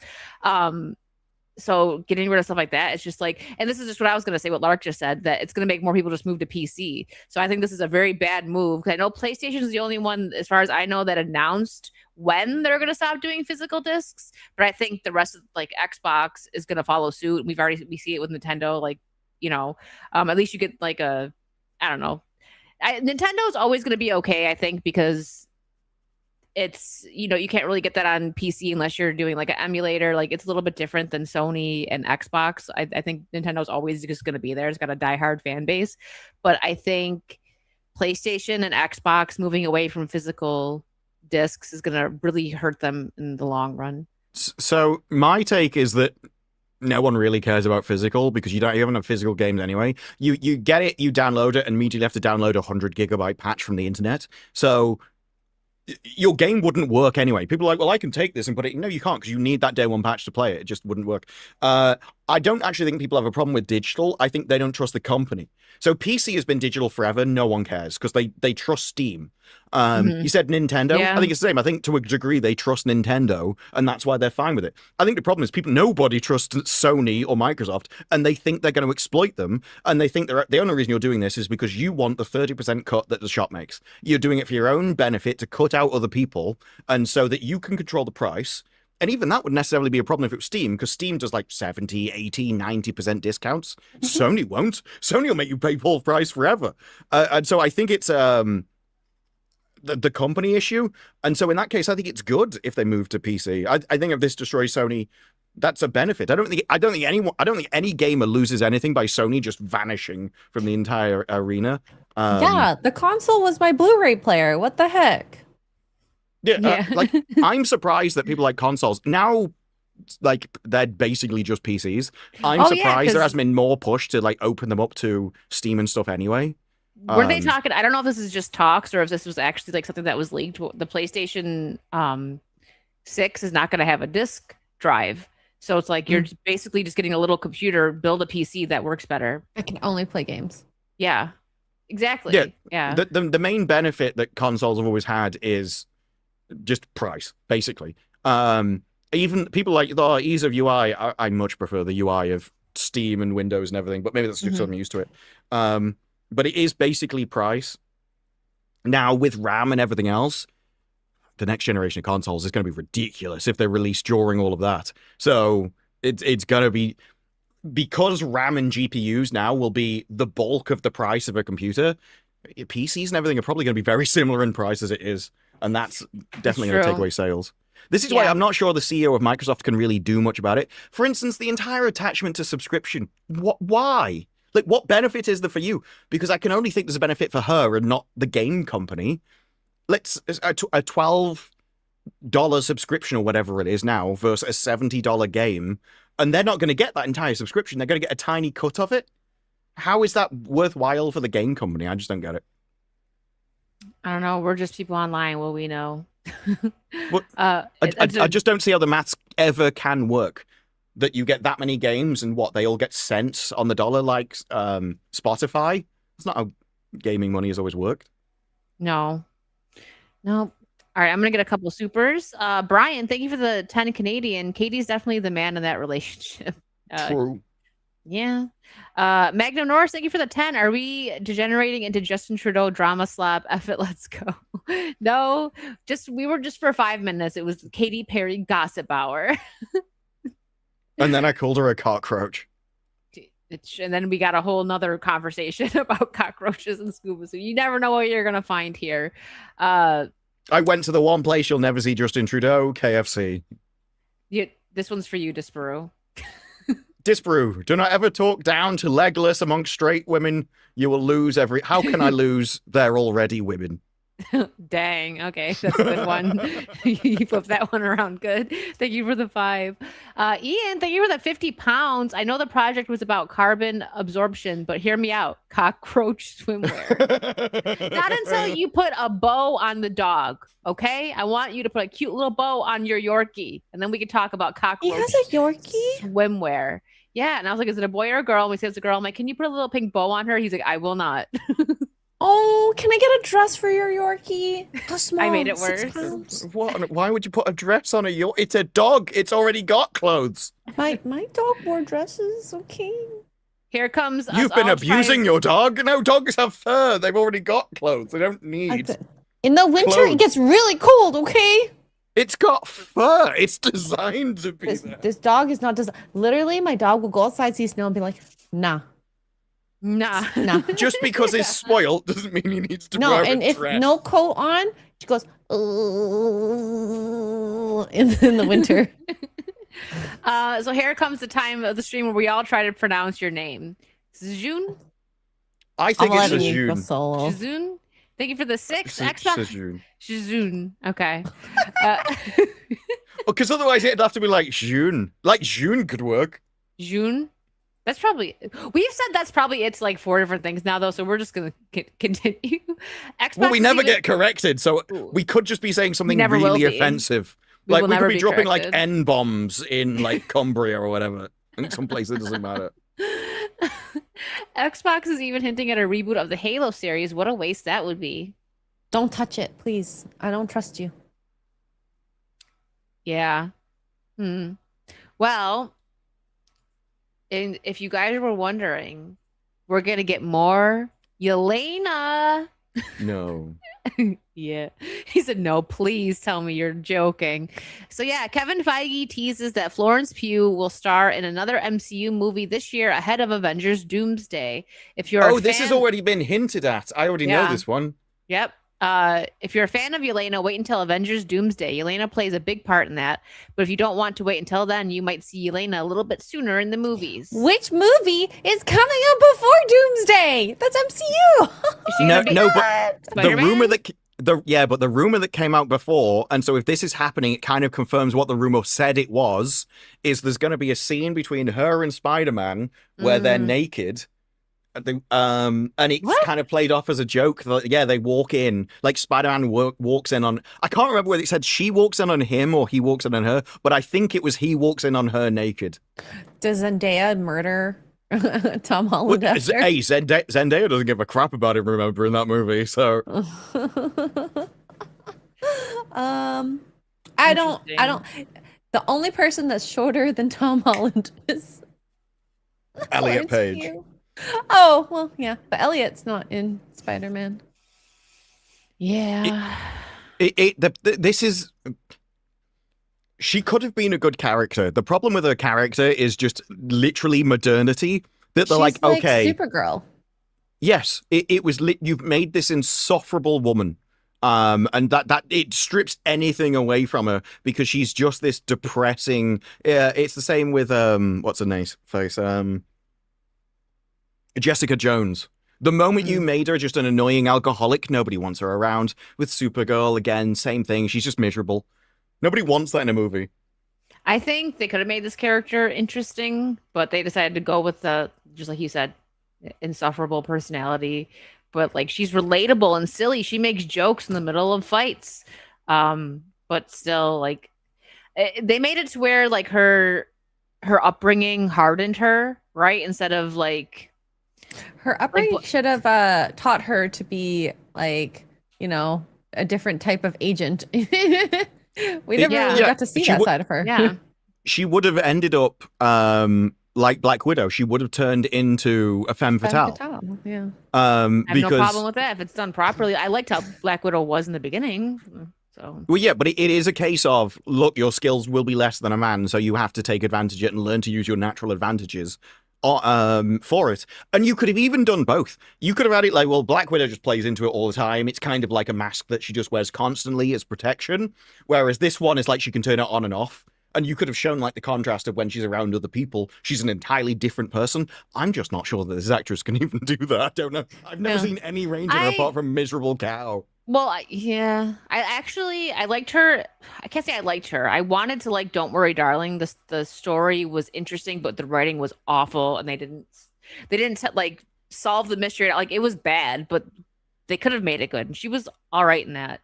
But yeah, it was. And like her red carpet during all the movie, whatever it was called, I forgot. Anyways, she wore less clothes on the carpet than she did in the movie. I saw more of her boobs. Yeah, on the red carpet. But in the movie, like, no, we don't want to give the men what they want is essentially one of the foundational themes of movie making, and it just fails. And this is why I don't know whether it's her acting or whatever, but the way they've made her act in the movie is like really monotone, and they've made her look like an awful actress because she's just, and then I do this, and I'm going over here now, and I really don't want to, and so she comes across as like not even really like a person. She can't put any emotion into anything, and it kind of just ruins her. And it also doesn't help that it's definitely not the worst accent that I've ever heard. They should have gotten a Russian to play her that had a Russian accent. I thought that's what the Hollywood rules were. Well, the thing is, so in, I can't remember whatever the last movie was, where the darkness came over at the end and it was all about depression. Thunderbolts. That's the one. The big guy, the comic relief in there, said, so my accent is actually from this specific region of Russia. I had a language coach that taught me from there. And where's Yelena's? And well, Yelena is, hers is a bit more of a general accent that isn't really from anywhere, that we just kind of, she's way better at it than me. And he basically said her accent was awful. And it was literally just like, yeah, she just kind of attempts at something, whereas mine is from this little town in Russia over here. Even you know she can't act with that. Wow. Yeah. It could have been better than it was, but fortunately. Have you seen what Thunderbolts? Or all of it? Just they could have made her character more interesting, like passing the mantle down, but they didn't handle it right. She was even annoying in Black Widow, movie. And she was very annoying in the Hawkeye show. Oh, I didn't watch that. That's one of the many things I didn't watch. Ugh. Yeah. That was they've tried to save it, because I think it was in Black Widow where she was taking the piss out of Black Widow about the way she lands and why she lands that kind of way. And then in the movie, she lands that way and she likes it.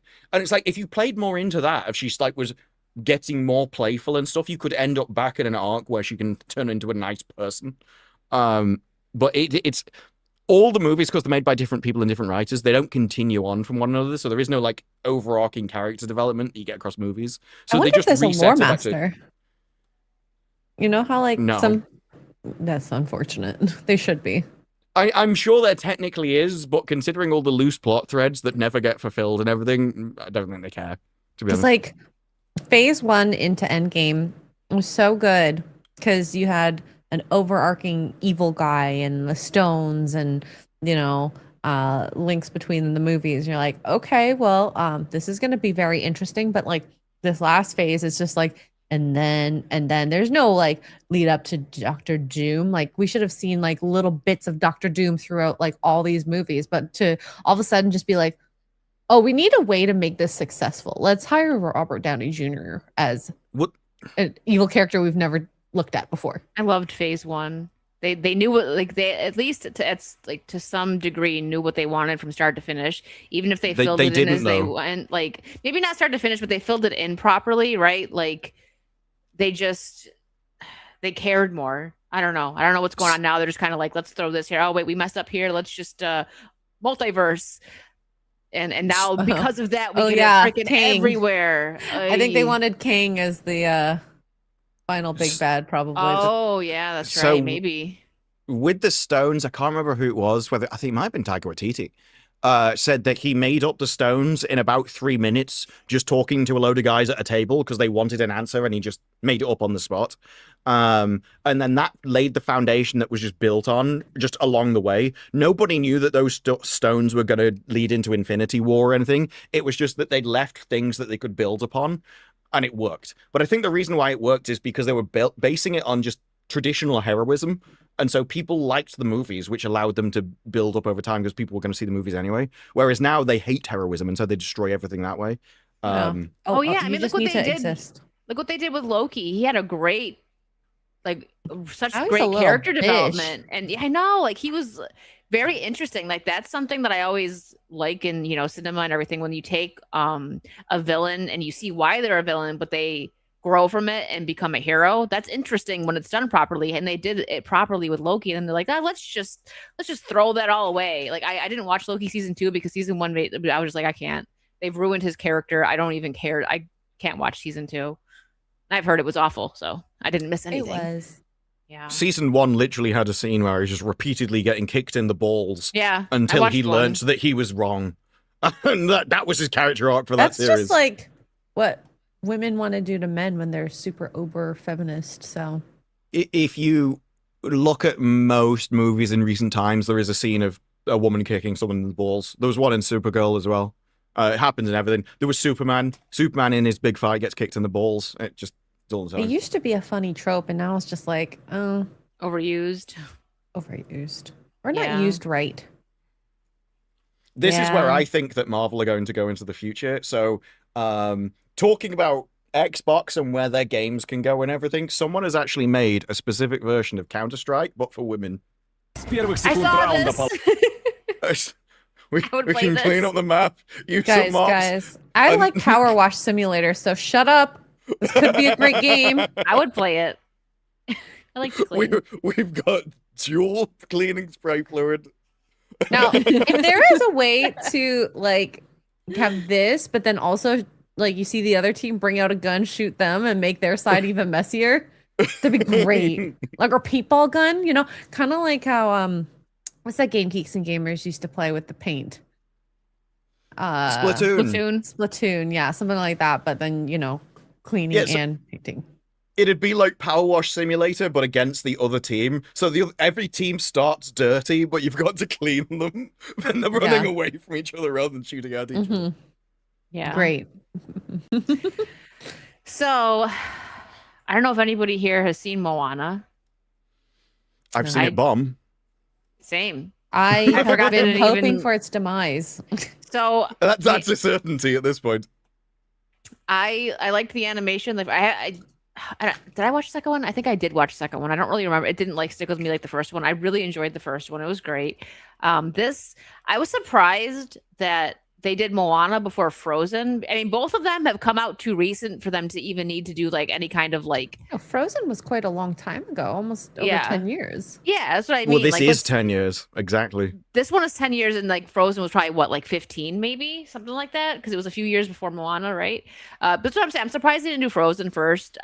They probably will eventually do Frozen, but this just seems like with 10 years is too soon to be doing a live action. So it's not like they had to do it to keep the IP or whatever that they do with like these old animated movies that they need to Because how I look at it is, I think the sweet spot is when the people who grew up on these IPs are adults. Yeah. So 15, 20 years, and then you get to relive it, but relive it live action. And it can be good, possibly, I as much as there is a little bit of like the woke DEI stuff before we even knew what it was at the time. Like Aladdin was great. I enjoyed that. A Jasmine song, yeah, whatever. I didn't care. That was the only part I didn't like. It was kind of dumb, but I didn't hate it as much as I thought I would. The Aladdin live action. And was it Cinderella? That one was really good. Yes. That was actually good. Those are the ones that were the standouts to me. But like it hit at the right time, I think, for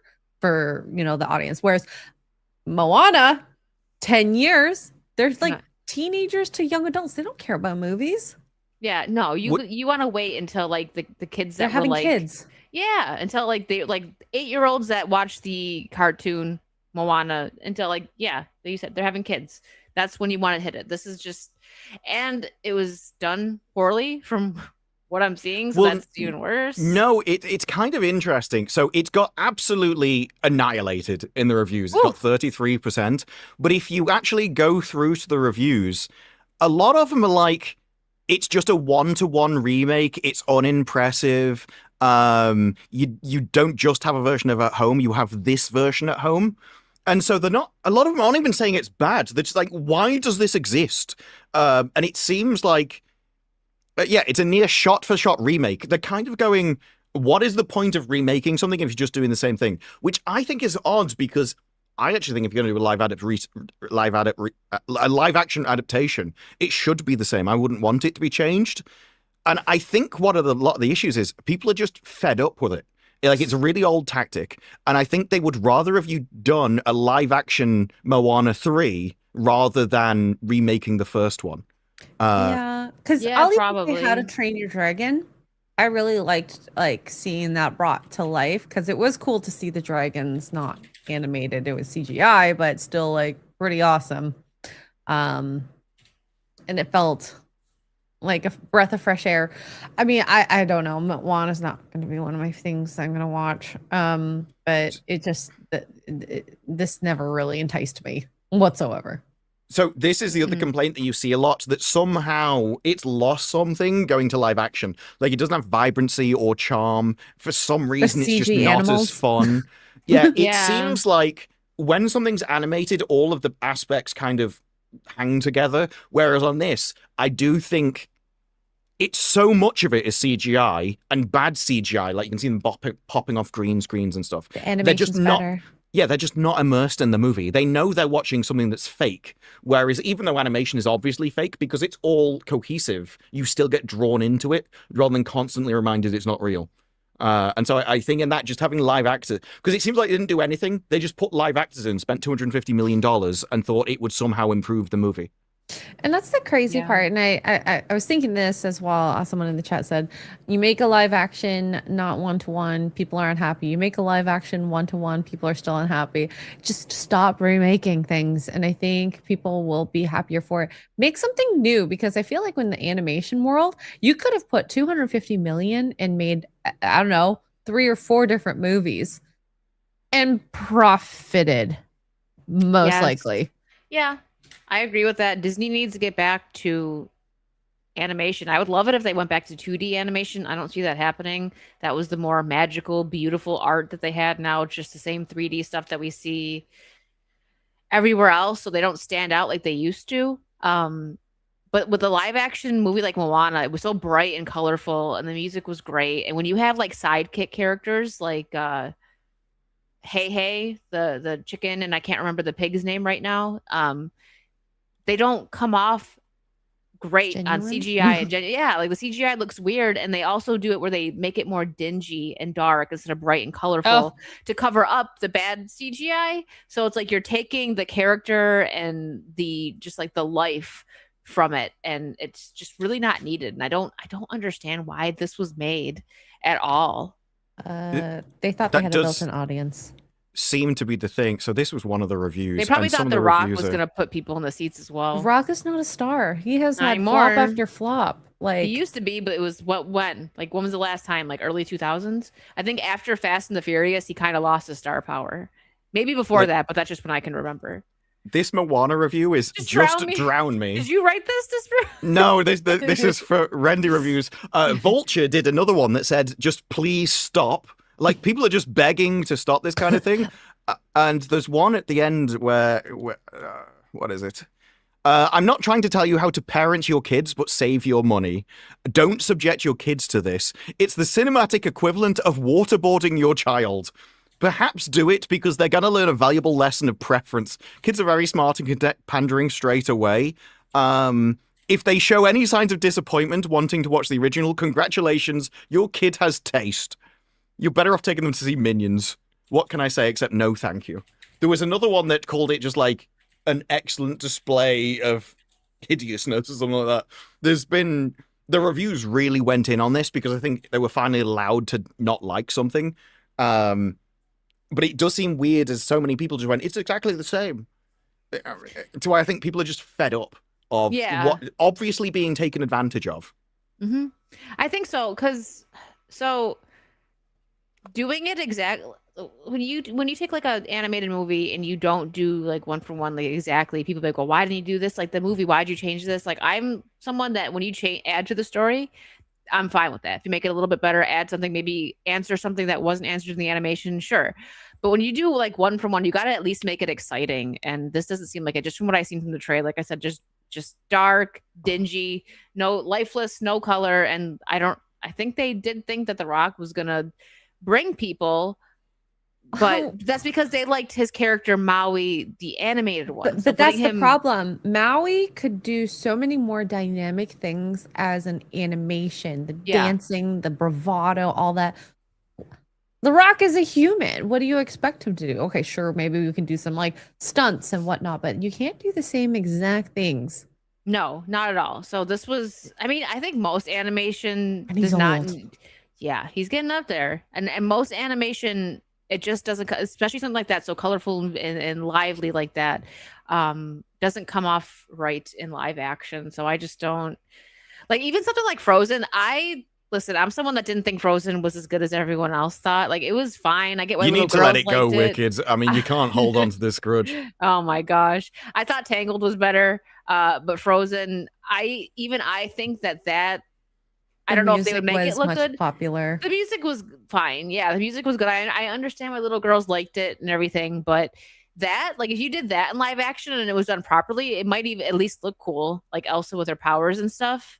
That's something that you could actually probably do a little bit darker because it wasn't like, Hawaii, like Polynesian, bright and vivid. It would be good as live action if they did darker versions of these stories, like they have done like with the real, a lot of the original fairy tales. Yeah, like the Grimm fairy tale. I did like that when they did that with like Snow White and the Huntsman. Yeah, not the Huntsman, but they've done versions of it. Mirror was good. It wasn't like dark, but it was definitely better than what we got with Rachel it's just Zegler. A different take. I don't know. Like how I always say, like one of my favorite takes, it's very out there, is the Romeo and Juliet with freaking Leonardo DiCaprio. Yes, I love that one. It's crazy, but it was very different. They still had like the old school, like it uses the original text. And was like, all right, let's see what we could do with guns and gangsters instead. Yeah, they made it modern, but not like how we would use that term now. It was like of that time, like very 90s. Yeah. Yeah, no, I agree with that. And like, what's another one? I had one and I totally, I wouldn't say this is darker, but Ever After is a great Cinderella story. This is my favorite version of Winnie the Pooh. I've never said wow. Is that The Rock? No. That one picture that you had of The Rock kind of looks similar. This is The Rock without his wig on in the thing. No. But there is actually, around the same time that Snow White came out, there was a darker version of Snow White that released almost at the same time. Like, they rushed it out just for that release date when the drama hit. I can't remember what it was. I remember finding one when I was a kid, like at the library. Like, I think it was made like in the 80s maybe, or maybe the early 90s. I don't know. But I found it at the library and it like showed all the, because like, in the original Grimm fairy tale, there's like a few different tries that the queen does. It's not just the apple. Like there's one where she gets like a magic scarf and like strangles her. And I was like it wasn't like super like dark, but like for little me, yes. Like seeing all these and seeing like Snow White get strangled and like pass out, I was like, what? This isn't like the Disney one? That could be frightening. This was it that came out almost at the same time as Snow White with Rachel Zegler. The death of Snow White, presumed by a stepmother for eternal beauty, flees into a terrifying forest and aligns with 7 bloodthirsty elves. Cold-blooded assassins with a knack for brutal killings. Dude, whose spirit is tested in this grim fairy tale. And it's like, is the poster going to come up? Yeah, it's like everything is just horrific. Why is it? That makes me think of like, because I know Chris Gore was telling I should watch this movie of like the Cinderella and Cinderella's stepsisters, and how like crazy they got trying to vie for the prince's attention, like chopping off their feet to fit into the slipper. Yeah, in the original fairy tale, yeah. Is it the Cinderella one where she ended up dancing to death in the glass slippers? Something. There's something like that. I remember there's one of them where someone dances to death, or the shoes are basically like ovens, and they just cock the feet as she's dancing to death and sets her on fire. They're all horrific. But those tales, people like, well, they're not for kids. No, that they were. They were designed to teach kids about the horrors of the world, which all stories are. That's also yep.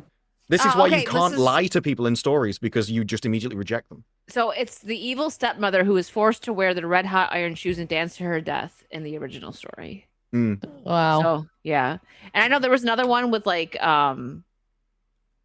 what would like Little Mermaid, like where she like, not that she cuts her tail off, like sews it, something about that. Oh. There's something really dark like with her tail, in the original stories. Tail. Yeah. She dies in it. Yeah. So what would we? Moana's dark story. I don't know what the original. It never was a dark story. I think it was an original story for kids. But yeah. It was that she never got colonized. That was the disaster. So Snow White, it had 5 reviews, and I'm like, I need to see how bad these are. So I clicked through, and they liked it. 4 out of 5 people liked it, except Variety. A found film magnum opus. Wasn't gay enough. Impressively ambitious, so they're kind of complimentary. Unlimited means, yet still not quite ready for prime time. Especially elaborate amateur cosplay rather than a honed vision. So it's like we kind of wanted to like it, but it wasn't. It was like didn't hit right. Yeah. They gave it a good go, but weren't quite professional, essentially. Yeah. Well, moving on to Wait, you should show the Rock's one photo of like that one Uggo photo of him. The one that Mike jump scared me with? Yeah. Yeah, hold on. I think before we move on, it's just Mike and a bald cap. And you can thank Mike for this. Can you imagine putting a bald cap on all that hair? He'd have to do the cornrows thing and like put all his hair at the back before them to do it. You know what? His hair's on fleek, okay? Is that what the kids say? Maybe 10 years ago. It looks like he's been on Ozempic. His hair is mogging him. Are we sure that's not an AI? Oh no, it's for global box office. I was gonna say, is it an AI photo? Because sometimes AI really messes up your face and stuff like that. But yeah, this was like he was trying to do he thought he did something here, right? Like the fans blowing. This is his what is that thing called? The glam bot. This is his glam bot. Like you know what? Right. Just like the director and the lighting and the cinematographer of Supergirl, it's just they did you dirty. They did you dirty. Just hair. Although Christopher Nolan's probably looking at this like, I wish I'd cast him for Helen of Troy. Yeah, probably. I mean, he tried like, darn, I missed it. And it's funny though, because like the way The Rock is coping with this, like the hair is, he's like, well, I'm a bald actor. People are used to it. It's like, listen, no, I really think that they should have just like fully leaned into making Maui look goofy like he does, like he's crazy. Like do the big thing, like make him, if they have to put like prosthetics on, because Maui's like, he's chunky in the cartoon and The Rock is not. He's like a bear. Well, he's in a fat suit. A bear. Yeah, but look at his face. He's wearing a suit. That's why he doesn't have any nipples, because I wanted to know what the CGI cost was for removing his nipples in every frame, but they just put him in a big fat rubber suit. And now they said we did it because he was in the water a lot, and so we didn't want him to wear a wetsuit or anything. So obviously this was the way around it, and we could. It saved putting on tattoos all over his body and stuff, so it kind of makes sense. But it makes him look weird because it's not a human shape. It's not a fat human shape either. It's just odd. And it doesn't help that they didn't put anything on his face to even it out. Like they should have done some kind of prosthetics to make him look a little more round. He is just like every woman, mostly fake in this photo. Mostly. Yeah. To be fair, it's The Rock. Hollywood. Most of him has been fake his entire life. It's That's true. Various different chemicals he's put inside himself has resulted in it. He's no different than what he's done is the female version of botulism. That's all it is. Yeah. His was just steroids. Do you remember the Looks Maxers when they're like, let's put chicken cutlets on the shoulders? He put on a full bodysuit. Oh, I have seen a guy. Yeah, I saw one, and he had those chicken fillet things all over his body. It was like an entire t-shirt where it was everywhere. So weird. No, but the thing is, how long are you expecting that to work? So if the entire aim, presumably, is to get a woman, well, the moment you get her back to your place and you just deflate, what's going to happen then? Exactly. Or you get into bed. Sorry, let me just take my like suit off. First. Yeah, it's like we're definitely turning the lights off for this one. She's like, that's weird. You don't feel the same. Are you sure the same person? Well, while we're on like random Hollywood topics, I thought this was kind of interesting. It's Aubrey Plaza, which I think most people kind of like her. I know the boys like her. She's all right. Wasn't she the woman that like her husband died or something, and then she got with another guy almost immediately? I think she already had a baby. Yeah. Her No. husband She got with the other guy and then got pregnant with him. She didn't get pregnant while. Not well. Yeah, but like, no, what I mean is like she, it was the gap between them that was like so remarkably small. I believe she also separated from the husband. Like they were okay. but they weren't like divorced. I believe. I don't remember 100%, but yeah. Yeah. Well, this was just like she was on, I guess, I didn't know Amy Poehler had a podcast. So this is just her talking about Nick Offerman, and it's like how like this just kind of goes into how we talk about how these Hollywood people get like so disconnected a little bit. This isn't that bad, but we'll just listen to what she says. Actors get treated like babies. And it's such a weird vibe. Like when I haven't worked for a while and then I go back, I'm like, this is so weird. No wonder why actors get so weird, because everyone treats you like a baby, like you can't do anything. Mm-hmm. And I remember like I was just sitting in my little chair or something and I wasn't doing anything for a while. And one of the PAs came up and was like, do you need anything? And I was like, sure, I'd take a coffee or something like that. And then Nick was sitting next to me, like reading a book or something. And he looked over and he went, don't forget that you can get up and get your own coffee. It's right over there. I saved this because I'm like, that sounds like something Disparu would say. Yeah. What I actually thought this, I can't remember what the series was. It was on recently. And it was like about the behind the scenes. It was a superpowered guy trying to get into Hollywood. And it showed you how when you're an extra, nobody wants to give you anything. But the moment you got a main role, he left his trailer and there was a guy guiding him to the set. It was giving him bacon in various different cups and all this food. And he was following around everywhere. Well, that was and the it was Disney movie. I forgot what it was called. No, it was a TV series. Yeah. I can't remember. He had powers. Yes.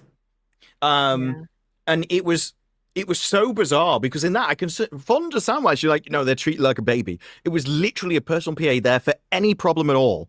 And it's too much. It's the same when you find out there's certain celebrities go and for an interview and they're like, well, she's a real diva. She wants flower petals down her toilet whenever she arrives anywhere. And then you find out she real diva behavior. No, but you find out she never asked for that. She didn't even know. She just kept going everywhere and kept finding flower petals everywhere. But because she employed people beneath her, they thought it was their job to give her the best stuff they can do. So they end up making all of these demands, which were never asked for in the first place. Yeah. Yeah. For something like this, though, like if someone were to say, like, do you need anything? She's like, oh, yeah, I'd like a cup of coffee. I wouldn't like begrudge her for saying that. Well, she goes, here, I'll finish it. She's like, she wasn't mad at him for saying it. She's like, dang, you're kind of right. Yeah. I know that sounds kind of like an asshole thing to say, but I didn't take it like that. Yeah. I was like, you're fucking right. I was like, I don't need that little PA over there to walk over there in my eyesight and pour me a cup of coffee. I'm like, because you get in that zone on set where you just turn into like a couch potato where you're like, ugh. And it like jolted me. I was like, I'm never going to ask for coffee again, ever. I never have. So it's like, that's mild, right? Because there's some like hardcore diva behavior that we hear. No these stars, red Skittles. Doomsday. Like that. Robert Downey Jr. had a place that they started nicknaming Downeyland because he had such a massive area with basically everything in his own private chef and all these different trailers and everything that he'd negotiated. To be fair, if you were Robert Downey Jr., wouldn't you want to have your own little section? I mean, you're Robert Downey Jr. I mean, he doesn't need it, but like they're trying to give him the best treatment possible with his $100 million of dollars. You've heard about Tom Cruise, right? Like this is also him trying to recruit people into Scientology, so whatever. But he has like baristas on set, but like everyone can use it. But I think it's like he uses like a recruitment tactic a little bit. But yeah, he has like fancy baristas that come in these trailers on every movie set that he's in. I mean, but if he's the one that's paying for it, then I wouldn't call that a diva move. Like, how is it a recruitment tool? Like, does he give you a cup of coffee and he's like, "Have you heard of our savior Zygon?" And it's like, yeah, like they do things like so. A lot of celebrities don't fall for it. Like, of course, they have a big celebrity center, and yes, this is Disbrewland. No, let's be honest. Disbrewland is a way better name than Downeyland, where it sounds like Down syndrome. Like this could go either way when you say that kind of thing. Disbrewland sounds like a theme park. But yeah, it's like they had the Beckhams come, right? Like they had this whole thing and had them come to like the Scientology headquarters, and it didn't work because they didn't decide. Like, I think it'd be smart not to just like not have yourself be associated with any kind of big group like that is probably smart, especially for someone as big as the Beckhams. But they do stuff like that. They have like tactics where they try and kind of like, woo you and like, oh, hey, we're gonna give you this and that, and that's kind of his way. But yeah, I wouldn't be surprised. He goes, I don't know how he is, like Tom Cruise, like, here's a cup of coffee. By the way, here's a pamphlet. Read it. Like, oh my God, have you ever heard of timeshares? It's probably like that. Yeah, if you get this coffee, you have to come and see this presentation. Yeah, we'll give you the coffee, but you can only drink it in this room. Just happens to be a 24/7 lecture. Yeah. The thing is, though, I've thought for a long time, look, one of the main issues in Hollywood is budgets. You can save a lot of money if you just don't do catering. These are all adults. If anything, do catering for the extras, and the celebrities, which are earning $20 million, can get Uber Eats. Like, you don't have to set all of this stuff on for people. You don't need to give everyone 24-hour people to carry them around and fetch them everything. They can just walk onto the set on their own. They're adults, and if they can't, they shouldn't be on the job. Like, you can expect more of them. This is the same in the tech industry. Twitter, wine on tap. And so, look, I think there's so much waste in movies. That would be the first thing I would cut. Yeah, trimming the fat would be ideal. But I feel like with movies, it's more expensive just because of the title of movie as well. Yeah, unions. That's what does it. Well, I would just do, look, I'm spending $250 million on this movie. If you're in the union, I don't want you. Whoops. I'm only like hiring like non-union Obsession, actors. right? Like, yeah, I mean, what they should have though, instead of having to have like catering like that, they would save money, right? Like Uber Eats, you said, and then everyone just gets what they want, and you probably would save money because how much of the food probably goes to waste when they just have like a extreme amount of catering, Well, or put on catering, but charge like a nominal fee. Like it doesn't even have to be like legitimate American rates. You can subsidize it, but it is a case of look, every time I see a movie set, there's like 100 people there. I'm just thinking, what are you doing? Like, there simply isn't enough work for 100 people. Because you have to do all this setup, lighting, and the cameras, and all this, and then for that however long of a shot, and then they have to reset to something else to have different lighting. Yeah. It's actually insane. So you have two people that arrange the various minor bits that might need to be reset. You have a light guy, a sound guy, a few camera people, a director. But very quickly, I run out of things that, and I'm sure I'm missing something because I don't know any, like behind the scenes of the industry. But there's not 100 roles. I don't think I could come up with 20 people, let alone 100. I remember looking at Rings of Power, and just the sheer amount of people behind there was astronomical. I could see where the money went. Just wasn't in front of the camera. The best part about Rings of Power was like the background scenery. They did a really, really good job with that. Everything else was crap on it. There was in the behind the scenes, the making of, they said they laid like it was like 1 million flowers or something in this one scene, and I can't think of the scene that it was in. I couldn't tell. Me neither. But they like hand planted like 1 million flowers. It was stupid. It's really pretty. I mean, I'm sure there's like well, if we think about like Rings of Power, if there's like fight scenes, you have the choreographers and then the stunt people, and I'm trying to think of more jobs. You have to have a medic there, I'm sure. Yeah. Oh, I saw a video of an intimacy coordinator popped up on Twitter from like a TikTok video. Creepy. And she looked exactly how you would expect one to look. Fat blue hair. Side shaved hair and everything. Oh. And she talks. You know how especially women teachers that teach really young children talk. And so because they're always around children, they take on this kind of really quite patronizing voice that's kind of musical to try and keep you entertained. And you always feel as if you're being but they end up talking to adults like that. That's the way she did. No, I think we can do this. No, I'm here. I'm here to make sure that you're perfectly comfortable. And so if you're not comfortable at any time, you can do it. And I understand you may be concerned about this, but there's padding. She's not going to feel anything. And I don't think I'm here for you. I'm completely understand that you're nervous about it. And it's just... everything just makes you have a punchable face. It is not a nice job. And I still think every intimacy coordinator should have their computer checked. If at any point in your career you went, I want to be the one that controls people banging on camera, I think you're a weirdo. Just a little also, bit. Like, and what credentials do you have for that too, though? Like, yes. Right, there's like a class for that. And imagine like these, like you said, the girl with the shaved hair and stuff. I imagine they do what they can to make sure the man feels as uncomfortable as possible. Just the feel, you know what I mean? You have to be so careful. Yeah. The entire thing was about how he put it in a pouch, which had like a neoprene padded layer on the front. Guys, I have to say something. What the happened? Argentinian team is very good looking.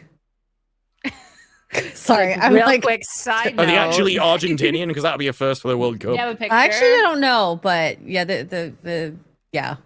Sorry, I have the game on. Just watching in the corner. They're going through who's playing, and I was just like, whoa. 9, 8, 9, 10. I'm so sorry. I'm so sorry. Okay. Girl, it's all right. If it was like some like big boobed girl game going on right now, just would be like, wait, what? If you saw soccer with like girls in bikinis, yeah. All right, let me get a couple supers. Thank you guys so much. Down under Before you- Dez. hang on, hold before you Dez. do that. Despacue. You have very weird taste.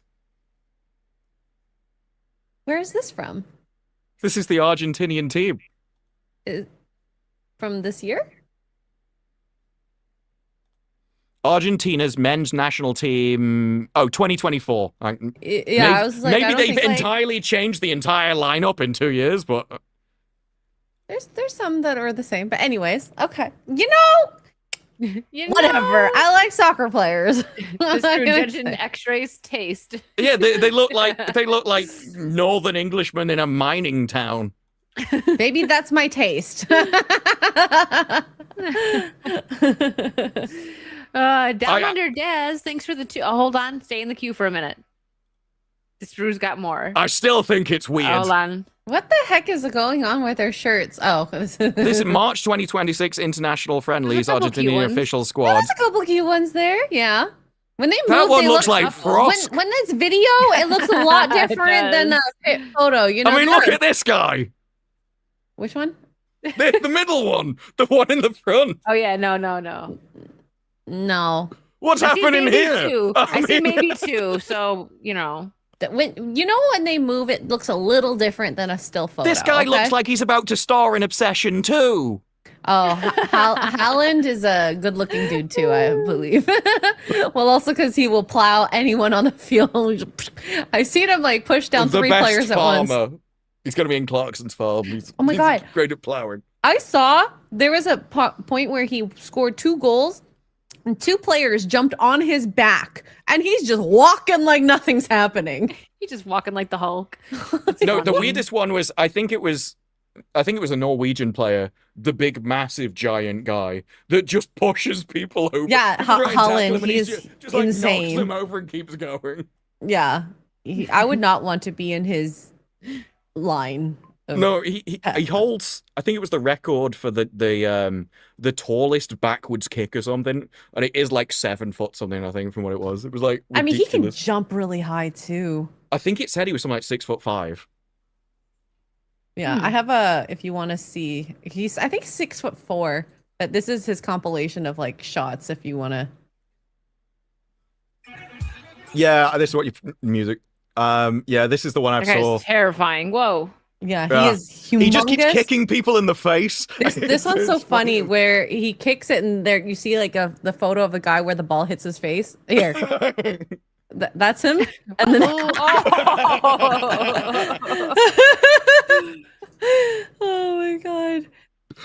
He can just head things that no one else would be able to reach. He does some crazy like shots. Like, who does that?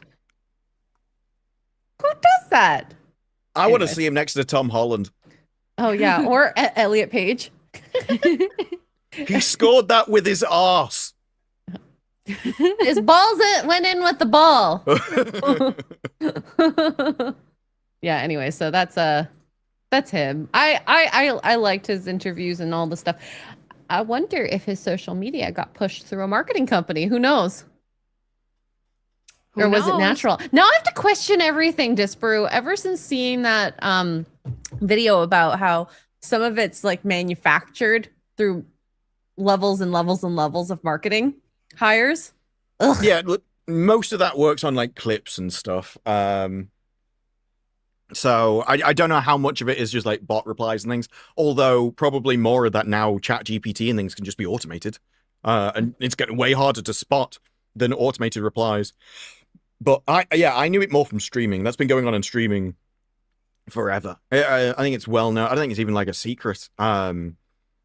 Basically, any of your big YouTube things that you keep seeing, or Twitch kick streamers and everything that you see, if there's a guy you repeatedly see in clips, it's all clip farming paid that's for. exactly how the looks maxers. Well, first it was the chin thing, and then I feel like we just saw clips and clips and clips of clavicular all the time. For a solid now 4 or 5 months, and now ever since he's gotten the surgery, I feel like it kind of died. Yeah. Yeah. I mean, he absolutely destroyed his nose. Like, I'm going to have a little effeminate nose. But I also think I heard that like Caleb Hammer and stuff, anyone that you see in these clips all the time, way beyond like natural, that just it constantly gets shoved in your feed, is because people are just doing it as a marketing. And it's good marketing. It's just the way the system works, but you have to bear that in mind, that it's a lot of this stuff is fake. It is. It only works for people that has good content. Like Caleb Hammer has legitimately good videos, which is why it goes viral. Yeah. So he's putting it out there, but if it was crap, it wouldn't. It would go away within work. a couple months. Yeah. All right. Let me get a couple supers. Daz, thank you for the Australian 2. Engine. Oh, I'm like, what did I? Oh, it's that song, isn't it? In my factory. Yeah. Many engine in my factory. Anyways. It took me a while to realize what it was. I thought it was like trying to get her to say it fast and say it wrong. I'm like, no, that doesn't. No. Me too. I'm like, I mean, if you guys want to watch it, I'm uploading it right now. At least the beginning. Okay. This is for chat. They like big booby Asian singing about engines in their factory. I mean, you could have stopped at Asian; it still would have worked. Yeah. Oh, that's true. That's true. Actually, I should have just shared the video file. It's like the Jimmy Carr joke of, what was it? It was the male gypsy moth can smell the female gypsy moth. Well, no one's gonna be listening. Sorry. My factory. Anyways, that's it. What did she say? She said factory. She said factory. She said factory. Okay, She said whatever you factory. say. She has a really bad accent that she can't like speak proper English. Okay. But Jimmy Carr always had the joke that the male gypsy moth, the male gypsy moth can smell the female gypsy moth at 2 miles away. But that also works if you remove the word moth. Because they stink. I'm going to leave the chat one to work that one out. Chat, you got this. Magna Norris, thank you for the 5. Frozen was woke as ish. Yeah, I don't know. I didn't particularly care for the story.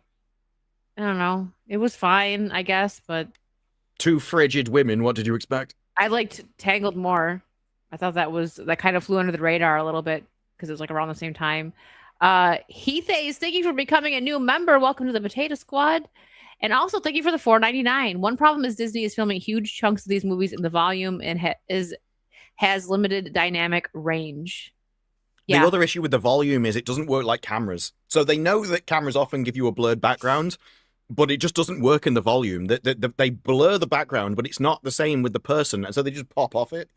You know they're separate. It looks fake. The volume is probably the worst thing that Hollywood's ever done. It doesn't look as realistic as CGI at all.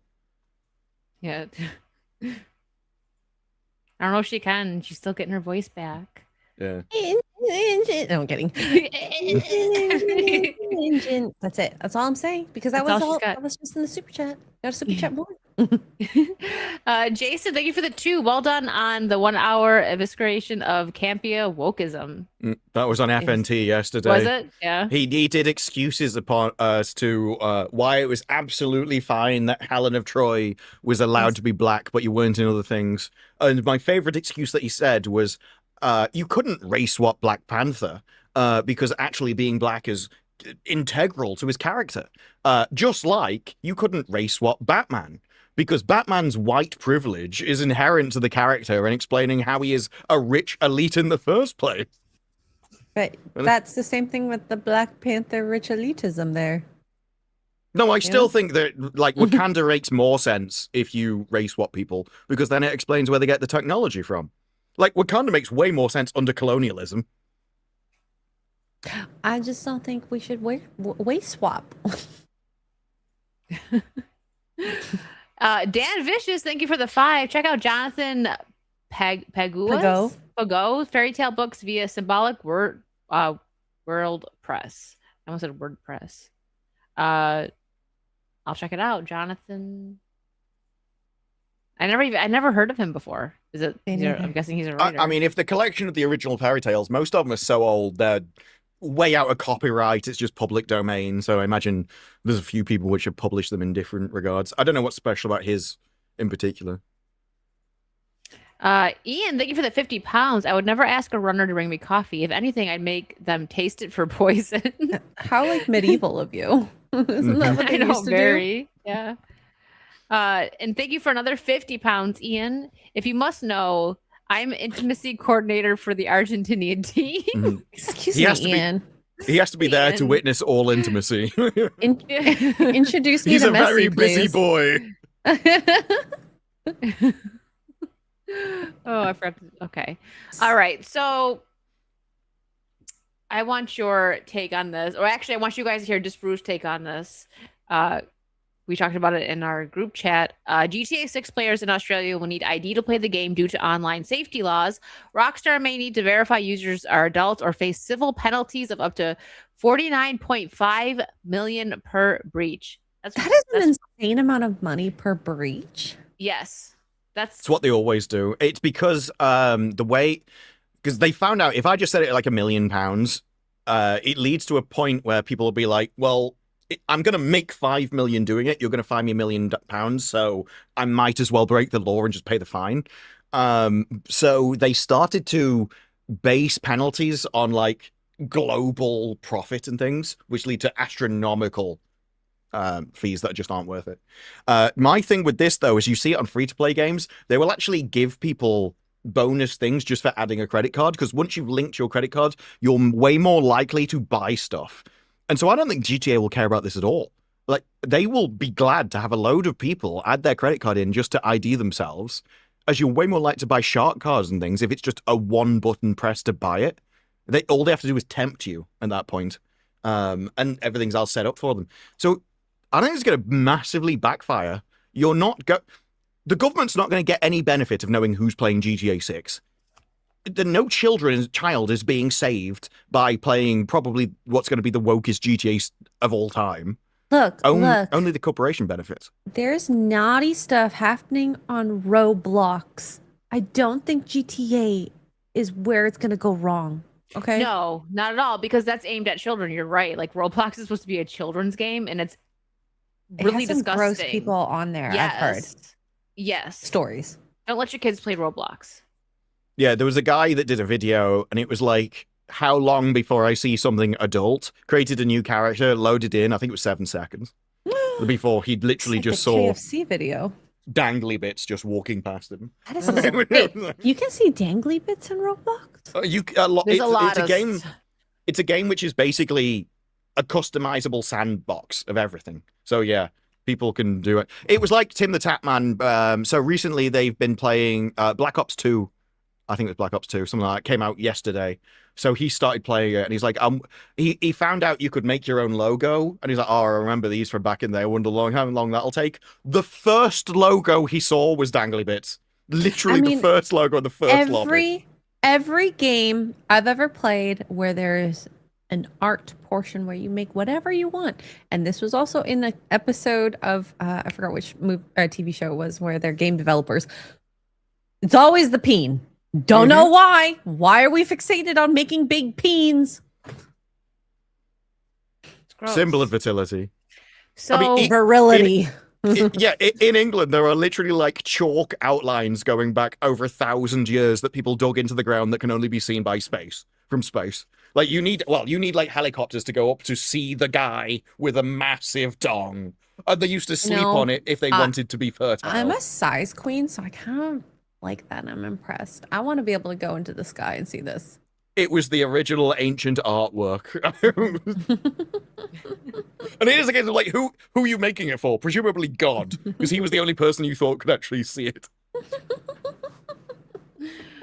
Oh my gosh. Well, I think we can move on to the Odyssey talk. I don't know if I should share the tabs though, because I feel like when I'm sharing tabs that Disparu put up, he's like, no, you gotta do this one first. So do you want to do the sharing, or do you want me to do the sharing for this? Because you have so many tabs. So I'm gonna ask you first. I mean, I have tabs for it, but I think I sent through most of it.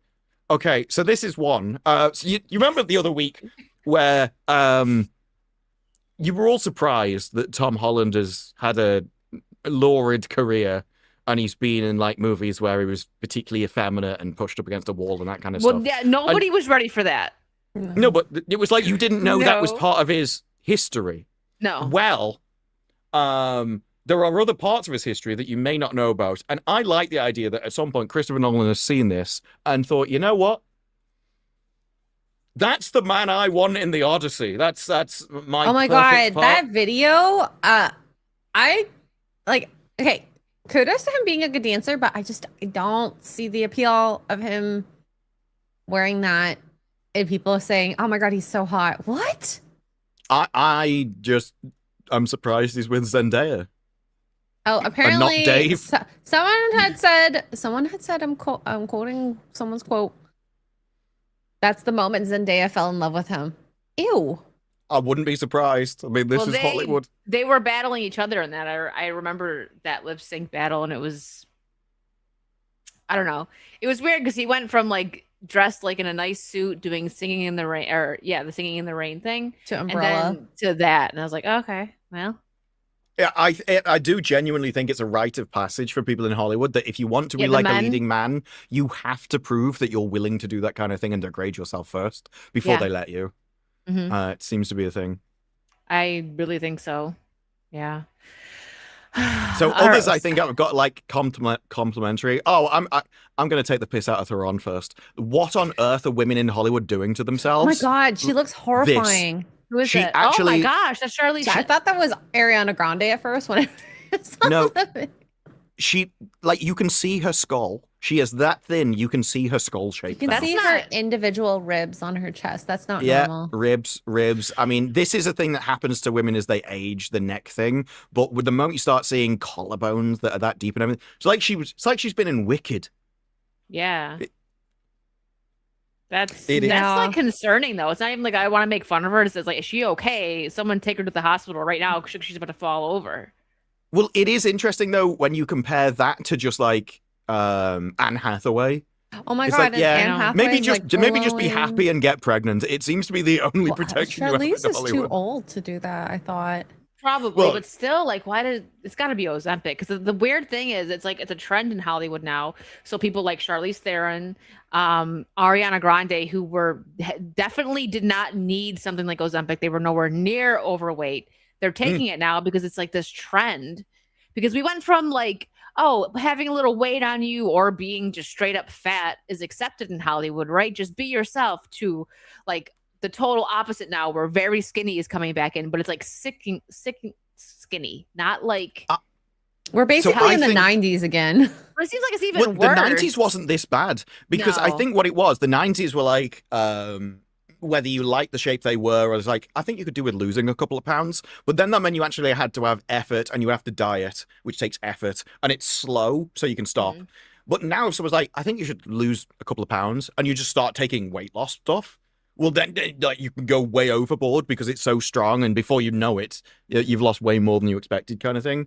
Yeah, and then you end up like Sharon Osbourne and Kelly Osbourne, and they're freaking scary. It's But bad. it's Kelly. I need to Google Kelly Osbourne because she Oh, used to be You real fat now. are going to be shocked because, like, from her fat days to that, it's actually absolutely insane. Like, they are skeletons walking. Yeah, jump scare. You can share it if you want. But I Kat, literally, brace yourself. I Yeah, did like, just get they- jump scare. They make Charlize Theron look healthy. Yeah. You should see. I if wouldn't you be can find a surprised if full that body was picture. Gareth Catamole. Yeah. Let me see if I can find a full body picture. Of what, Kelly? Both of them, because they're both like. They look like like if they fell over, they would just break like a Jenga game. So she know? used to be this. I know she was like to be honest, she looked better when she was chunky. Like that's actually not chunky. That's normal. That was when she started losing weight, probably right like a normal way, and then she went to Ozempic. Like remember when she had like the short dark pink hair and she was like actually like during the Osbourne's time, the show, that's when she was like big. Like yeah. Okay, that's like a full bodied photo of them. There is, oh God, it scares me how small they are. Oh, this is another one here. That you can see more of her, like her décolleté area. Look, this is why you need men in charge of the casting, and they have to be able to hire attractive women, because they would knock all of this on the head instantaneously. They'd be like, no, you're not getting any other job, you dog. And then that would be it. They would immediately come off. Yeah, dog. But all the women are like, no, you look amazing. You look like a 10. And so they just keep doing it. Like, you have to have men in charge of this stuff, because they were the only ones that'd be like, I don't find you attractive, piss off. See, like back in like the and then that'll stop it. 90s and early 2000s, like say a woman was like a size 6 or a size 8, they'd be like, you should be like a 4 for this role, which that's like a healthy size. These women are all like size 0s now. 00 almost. Yeah, it's bad. Gross. I don't Just hear her understand it. bones knocking together as she Like walks. it's probably it's like I don't know. It's like really sad to see because it's like why there's nobody in their lives that are like, hey, you look sick, you look bad. Eat a because cheeseburger. everyone thinks you need to sugarcoat everything now, and so Yeah. no one's willing to just tell you the truth. Everyone's so like, yeah, you're right. They're so Girl afraid empowerment of is offending. Because we should be doing the same thing with people who are overweight and obese as well. Sorry, both ends get it. Okay, that also sounded dirty, but you know, people should be Wouldn't like, want to disappoint one. like, yeah, this girl should eat more food. The other girl who's, you know, like 300-400 pounds, yeah, she can be beautiful, but also she's killing herself slowly. How many fat influencers have died young? What's the statement? Inside every fat chick is an attractive woman desperate to get out. Yeah.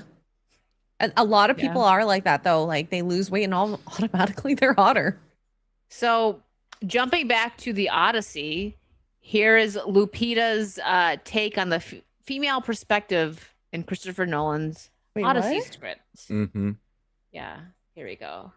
Because we kind of branched off from it, but it's okay. It's what we do. I was really, so my first experience of the story was Chris's script. I didn't learn the Iliad or the Odyssey in school. So I read the script and then went to the poems to read them as well. And what struck me about Chris's script is how much time we spend in this female perspective, which puts everything in perspective. Wow. Puts everything in perspective. I get what you're saying now. This is the first I've seen of her red carpet talking, and I was very just she's like a plank of wood. She's not enticing at all. Doesn't make me want to go watch it. No, and here's the cast. And yeah, sure, we might be clip farming the worst parts of her. Maybe. But she still said I the didn't watch words. any of So, it. like she said them, you get judged by the Exactly. like what you're saying. Look, I think she should be judged by the content of her character, and so that's what we're showing. She's an look how- insufferable bitch. See, Anne Hathaway looks just so pretty.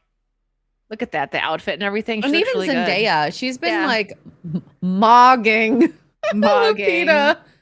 Yeah, in comparison, someone did say that Zendaya has been built in a factory for women and gays, and I can't unsee it when they said it, because she is the same as Sabrina Carpenter. Like, she's not sexually attractive. Like, you can see in, like, oh, you're pretty, but there is absolutely nothing about you that would generate the same kind of, like, sexual attractiveness as someone like Sydney Sweeney, and I don't know why that is. It's like, you're not ugly, but there's nothing like magnetic about you. Well, I don't get it. With Zendaya, she's kind of like, she's built like a boy. And with her dress that had the fake the cups, it's like she doesn't have boobs, which that's just her lean, skinny body, and it's not a I wouldn't want to be like you're not sexy, but you don't ooze sexiness like Sydney Sweeney. Yeah, I don't think she is. Like, she's not facially unattractive, but there is nothing like I don't know, it's just not the same as like Kate Beckinsale. It's not magnetism, there's no spark or anything. Because she's pretty, but she's not sexy. She's not sexy, that's the thing. So this the Christopher Nolan archives disprove. You said that they think that they're promoting the movie properly to like make you want to go see it, but it's the opposite effect. Yeah, the more they talk about it, the worse it gets. Like Nolan as well in this kind of thing. Now with the critic reviews, a lot of the critic reviews seem to be go and see it in IMAX. It's a cinematic experience. Watch it in IMAX. If you've seen it in IMAX, you need to go and see it in IMAX because like there's people in it and there's actors and it's good. And I'm like, you haven't told me anything about the movie. There's nothing about what you've just said, which is a good thing. Yeah, and in this is weird. A Nolan experience. What do you mean? Like, it's boring? Tell me. Is it out? It's like no, it's really confusing, audio, but it makes stupid people think he's intelligent. The audio leveling is off. Oh, that's a good take. That I remember. But everything from the very beginning, I had more faith in this movie 6 months ago. Yeah. And the more and more and more that's come out, the more people talk about it. It's like, ugh. I wouldn't necessarily say I would have seen this day one as a normie, but if it had good reviews, and I think it'll have good visual reviews, I just don't know how good the story is going to come out. I don't have faith. This seems like it was written by like AI, like very Nolan, brash, meditative, bombastic, but also surprisingly restrained and comparably so for Nolan. Very humanistic. Tastes may vary, but this may be his most striking work. You know, it doesn't have proper grammar. Yeah, that's why it doesn't like flow there well should be a comma, but you should sentences don't start with but. It's a social media thing, so I can understand you trying to fit it into short characters and things. We could make it feel a bit. It just doesn't flow right. The issue is that they all basically the same thing. They sound like sales pitches. That's the problem. It is go and see this in IMAX. It costs you a lot more money, but you should see it in IMAX. See it on the biggest screen possible because it's an IMAX. By the way, it's got actors in, and I liked it. It's like, no, tell me about the movie. I understand you can't give it. Okay, so this is an AI photograph. Okay, I had to this is not real. Now, I think Elliot looks shorter than she is. Okay. Well, no, I'll take it down, then. Well, no, it's a funny meme. But the back four is an original photograph. That is Elliot Page from the premiere in London, but it's from the France premiere. Actually, that suit fits Elliot's body better. I actually wouldn't be surprised if that was like her legitimate size, though. Well, because Zendaya I think is 5'8", 5'9", I believe, and then Elliot's 5'2". I thought it was 5'1", but yeah, it's around there. 5'1", 5'2", somewhere around there. Real shorter. Like I don't know. If I were to think about transitioning into a man, it's already tough being a dude, but like a short dude, ooh. Yeah, so John Barenthal really likes to act like with his forehead, right? He does a lot of like the physical facial expressions in all of his roles, so I think that doesn't. He'll never get Botox, thank God. Probably not. Now, the thing about this can't is unsee it now. Yeah, there are photographs of him off the set. He did legitimately shave his hair. The question comes down to: did they give him a bald cap just to hide the stubble, which is perfectly possible? I think that's what it is. Is it for certain scenes? Is it for all scenes? Because It is it is like a perfect shave. Like there is no stubble there at all. Yeah, but then his wrinkles on his head just disappear too. They would go up there if it was like, no I'm cap. sorry, your forehead. I need to find a photo of him now. And it's with like, his forehead. why would you feel the need to do that though? You've already shaved his head. Let's say you were like, well, I don't want the stubble. Okay, so freshly shave his head every day. That's not. Yeah, you're every gonna put few makeup on hours. everyone. Yeah. Have one other staff member that is just to shave John's head. Well, got it. Okay, looking at his. I'm trying to see if I can find a photo of him, like frowning his brow here. Well, okay, I'll do this after. So trying to keep that in mind where his lines ended. Mm-hmm. It's his hairline. Yeah, so it's like they do just kind of stay furrowed, just like right in the middle here. So maybe it isn't a bald cap. It just like looks Maybe weird with him being really bald weird. because he has like a pretty nice head of hair. So you have to also remember this. I had a guy that was a friend, and I had asked him, "What's the weirdest thing about shaving your head?" Because I thought it was like just different. And he's like, "Nothing's weird about it, but like if I ever heard anyone in my life that wanted to shave their head, don't do it in the summer because you're tanned and your head isn't." Oh yeah, you'll sunburn. Yeah, that makes sense. Well, and then your head is white. Yeah, and then you Because have it like doesn't the get tan line right there. So maybe he had that problem. I have no idea. Maybe. Yeah. Now this is one. There's several reviews. There was one which has now been deleted, which said it's a subversive take for and a very bracingly modern version. But there was also this Hollywood Reporter, dense but accessible, packed with career best work. But then it says, I've seen it twice. Took so much away both times. A chilling vision of brutalized men seeing themselves in the eyes of women. And I'm like, everything sounds like Emily Wilson's take. And the thing is, the women's parts in this, they're the most boring parts. If I was going to make this movie, it would be about Odysseus' journey home with his men fighting all of the monsters. What's happening at their actual home island is boring as all hell. It's like, oh, I'm trying to shag a woman. Oh, congratulations. Let's make a pissing movie about it. I'd rather watch Cyclopses. I think like what it could be useful is like him thinking about his wife at home and like the scenes of like going back. Sure, in like some moments where it could like give him motivation to fight better at best. I don't know. We'll have to. He's not that desperate to get back to his wife. I mean, literally, the story opens with him on the island of a god shagging her. So, he has his indiscretions because it takes him 10 years to get home. God. How it does. Like, that is literally, like, he gets taken hostage, essentially. Oh, my goodness. Who wants to take a 10-year break from their spouse? Well, this is the way war always was. It'd go over. Well, that's the way war was. You would leave and you would go away for ages because it took ages to get anywhere. This is why when people are like, well, how come Lupita Bongo wouldn't be in Greece? Like, because it's a long way. You couldn't get on a plane and travel there. People generally stayed where they were. True. The bongo. Juice box representation. I wasn't ready for that. Oh man. Well, what's this? Christopher Nolan and Tom Holland discuss why the Odyssey uses modern English. Ugh. This frustrates me so much. Let's see what they have to say about this. Let me try and mute it. The language as well is very modern. It's a very contemporary, easy to access way of speaking. I mean, you say dad rather than father. Sure. I mean, what's the thinking behind that? Because I wouldn't have even said father back in the day, would I? I would have been in Greek, so it's no. Okay, so stop there.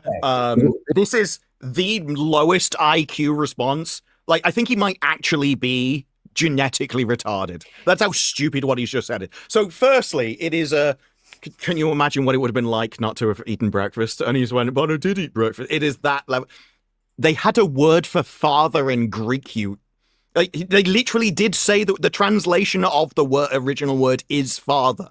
So yes, they just used the Greek word for father, not daddy.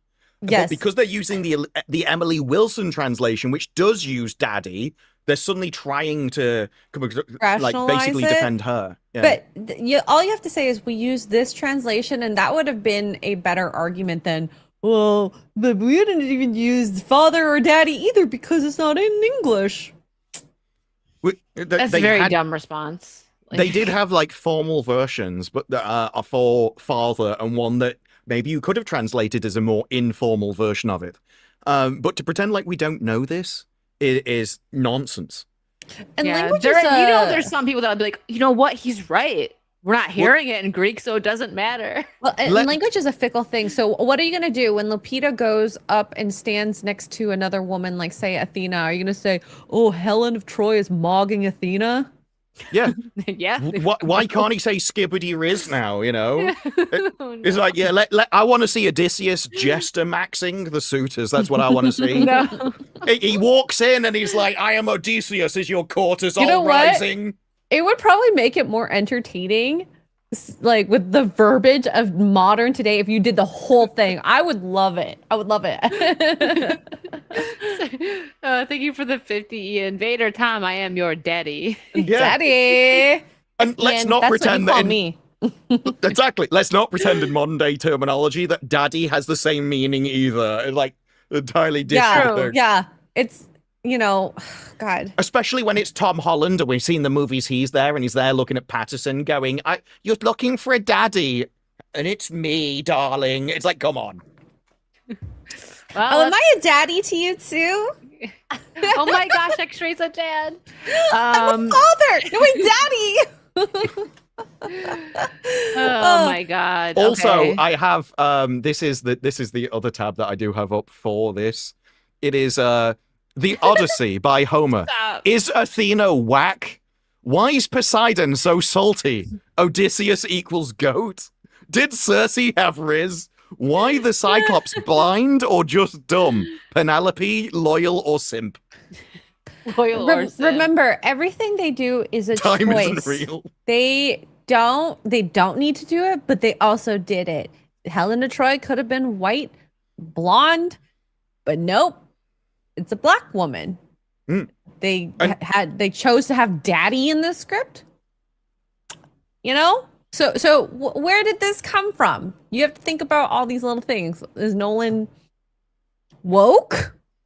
Is he making woke decisions? It's like when people are like, well, Helen of Troy won't be in the movie for much. Well, firstly, they filled out my character. So maybe that's been extended. But even if it hasn't, that makes it worse. It means that the only part of her character was, this is the most attractive woman in the world, and you all thought, well, she can't be white then. Like that's just a pure ideological decision. They could have hired, if they wanted to make this more historically accurate, hired a Greek cultural specialist. In Argentina, we say papi. Of course. Papi. Yeah. Is that what you hear when you're doing your job? He's not called coach. He's called papi.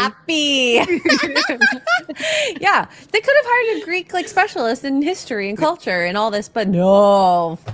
So I did check. This is going back to a bit of a previous topic, but it is for this that the Moana creatives are working closely to honor Polynesian culture, traditions, and why representation matters in live action film.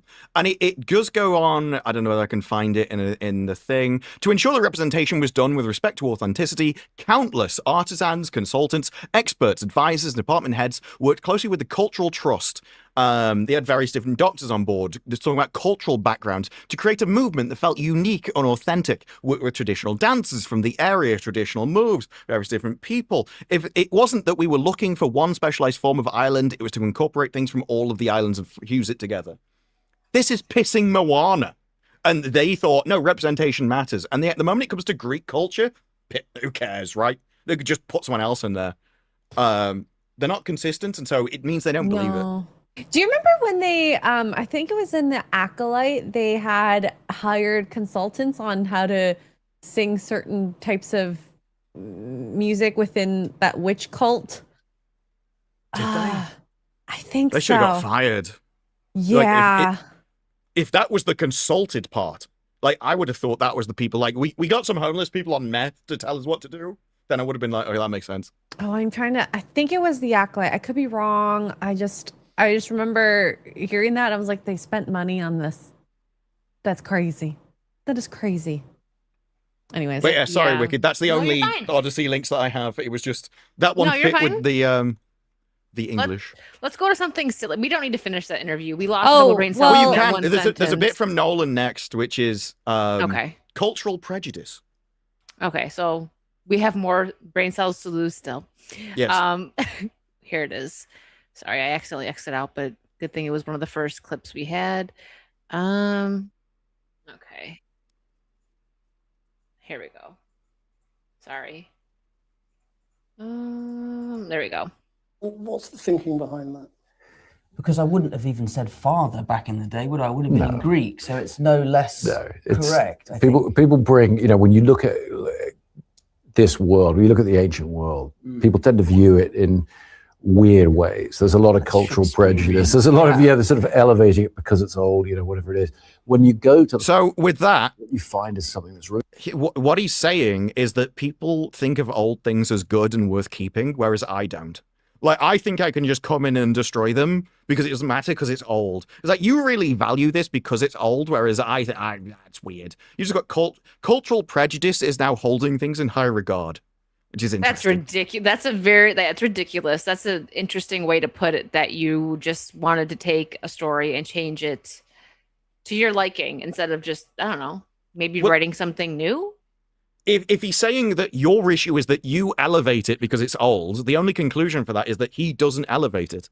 Like, he wants it dragged down in the muck and the dirt with everything else, which is why he put John Leguizamo, whatever it is, in it. Because I needed to degrade the experience. Yeah, that's...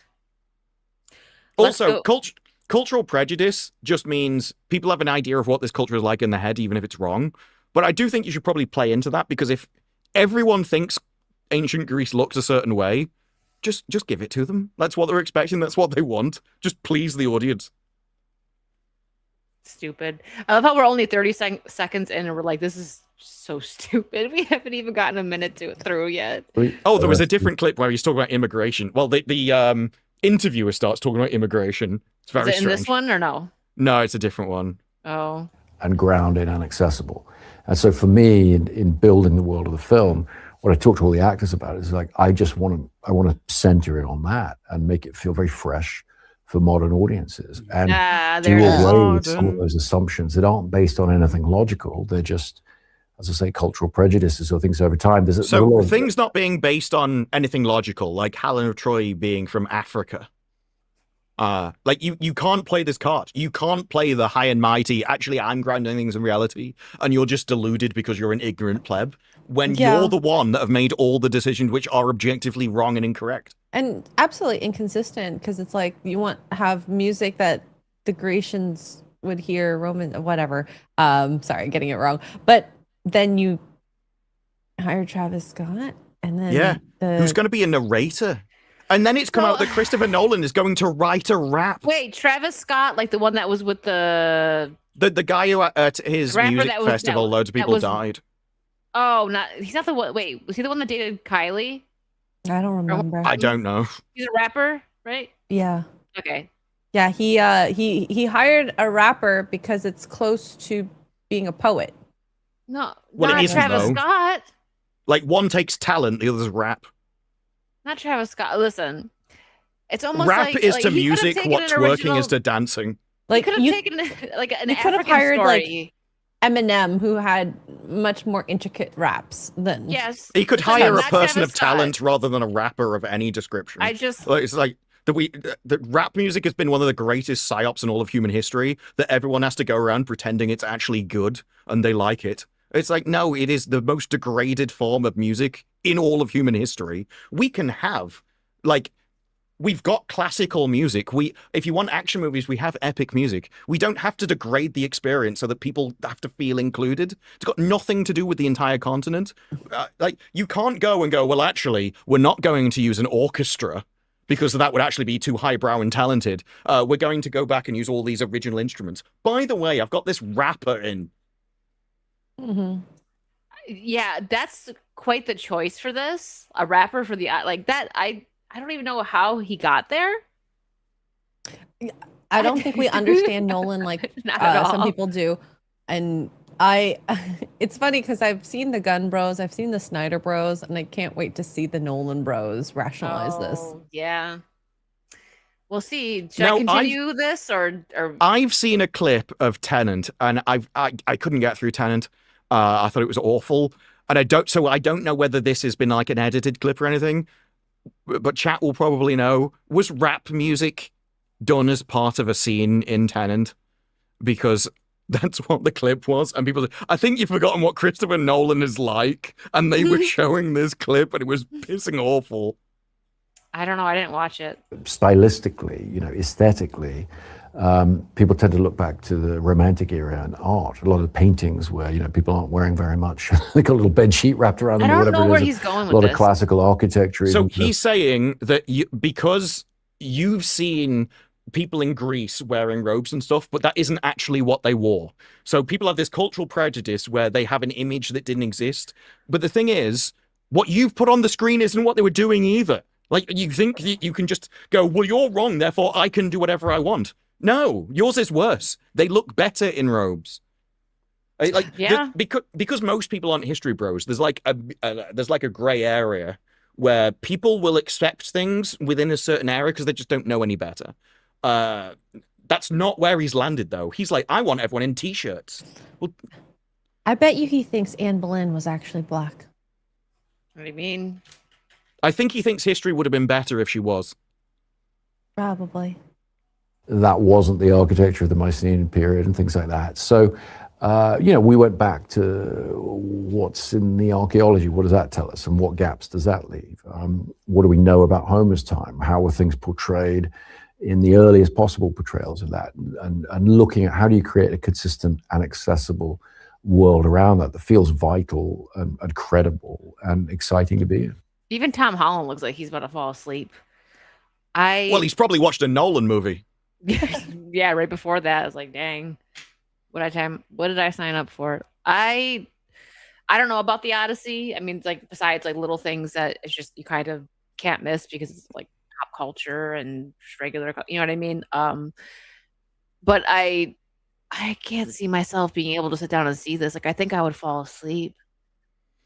I think it depends because a significant part of the book is on the island, all about the suitors and everything. It's just, it's not a good part of the book. There just isn't that much there. And I don't think it would make a good movie. I think the interesting part that I would focus on is his journey home. Because that's where all the action is and everything. But if you do that, then you're not making a feminist story because it's just a guy and his army who are all men coming home.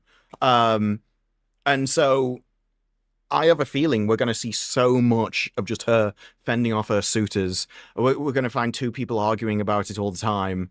And that's what a lot of the trailers have focused on. And if that happens, I think you will end up with a very boring movie. Yeah. Well, we'll know. What is it, next week? Yeah. There was week and a half. Wait, what is it? There was a thing recently. I don't know whether I put it in the chat or not. I'll share it. Yeah, it's the 17th. So 6 days a week, yeah. This is comment. I saw this today. Anne Hathaway say that Nolan's The Odyssey portrays Penelope and Odysseus as equals. Well, they're not equals for a start. He was a general that went in and invaded a city. You were a woman that knitted for a bit. And he added that Penelope longs for adventure just as much as Odysseus. No. You stayed in the same place the entire pissing movie. He went to Troy and fought monsters. She said, no, I would rather be out at sea than weaving at home.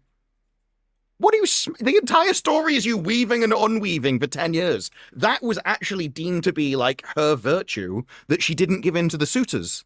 But she's kind of like, no, I should take on all of these male virtues rather than the female virtues, which is preaching. The entire part of the story is that men and women have different roles. But no, all that gets lost now because of modernity. She's got to be Odysseus.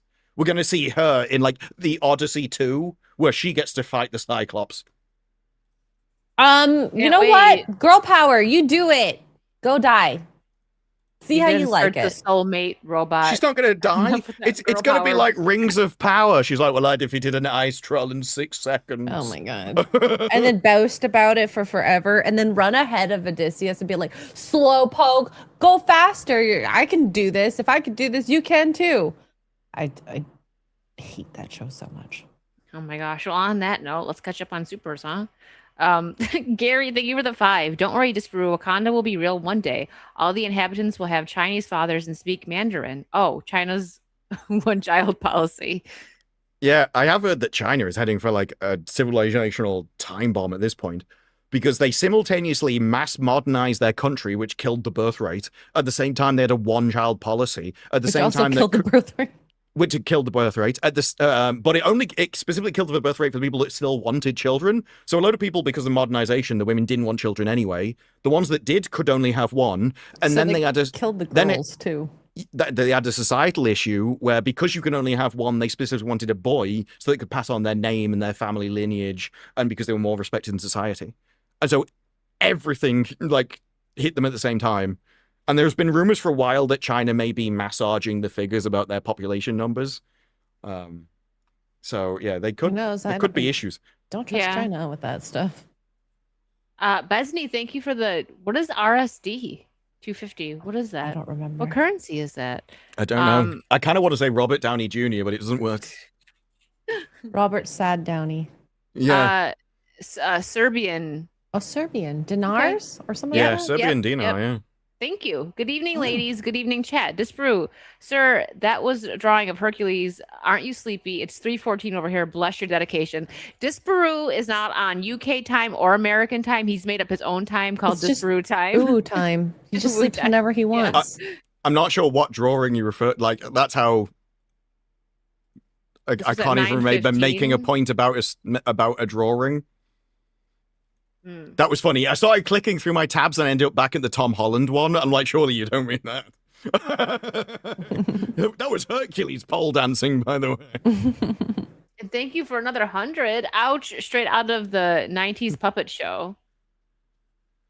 That is one thing that I do think he should be praised for is like he says he doesn't use CGI in the entire thing, so every single person is real. The Cyclops is a massive puppet. So I think all that's good about the movie. It's just unfortunate about some of the other decisions. Interesting.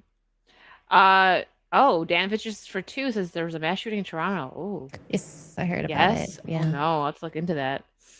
Terrible. It was at the Salsa on St. Clair event. I think 2 people died and 5 were injured. So. Oh my goodness, that's terrible. Mm-hmm. The Hercules comment is probably on about Elliot Page. Yeah. I'll just put it together. He's like, I got it. Didn't take him that long. Yeah. Weirdly, I worked out when someone said Ozempic. That was what reminded me of the red carpet. Heath Ace, thank you for the $4.99. I truly wish the Odyssey would flop, but I'm afraid those Nolan bros will show up in droves. I mean, they kind of are, because IMAX theaters are all almost like sold out, and for the first like 2 to 3 days. But the regular theaters are This is the thing. Even when they all sold out and they launched, the thing was like, yeah, IMAX is sold out, but the regular theaters are suffering. I think this is why on the red carpet they started going, it's great in any format. No, we keep talking about IMAX, but actually it's great everywhere. You should see it everywhere because it's just not getting the same numbers. So all of Nolan's fans are going to IMAX, 100%. The rest of the people, though, it needs the normie if it wants to be a success. It needs lots of normies to be a success. Yeah. And it is a case of, yeah, let's say there's loads of Nolan fans and they get it to like 600 million. Yeah, 600 million. That it's a very expensive movie. That people are saying that's around the break-even point. So that isn't a success. That's like the bare minimum to not lose money.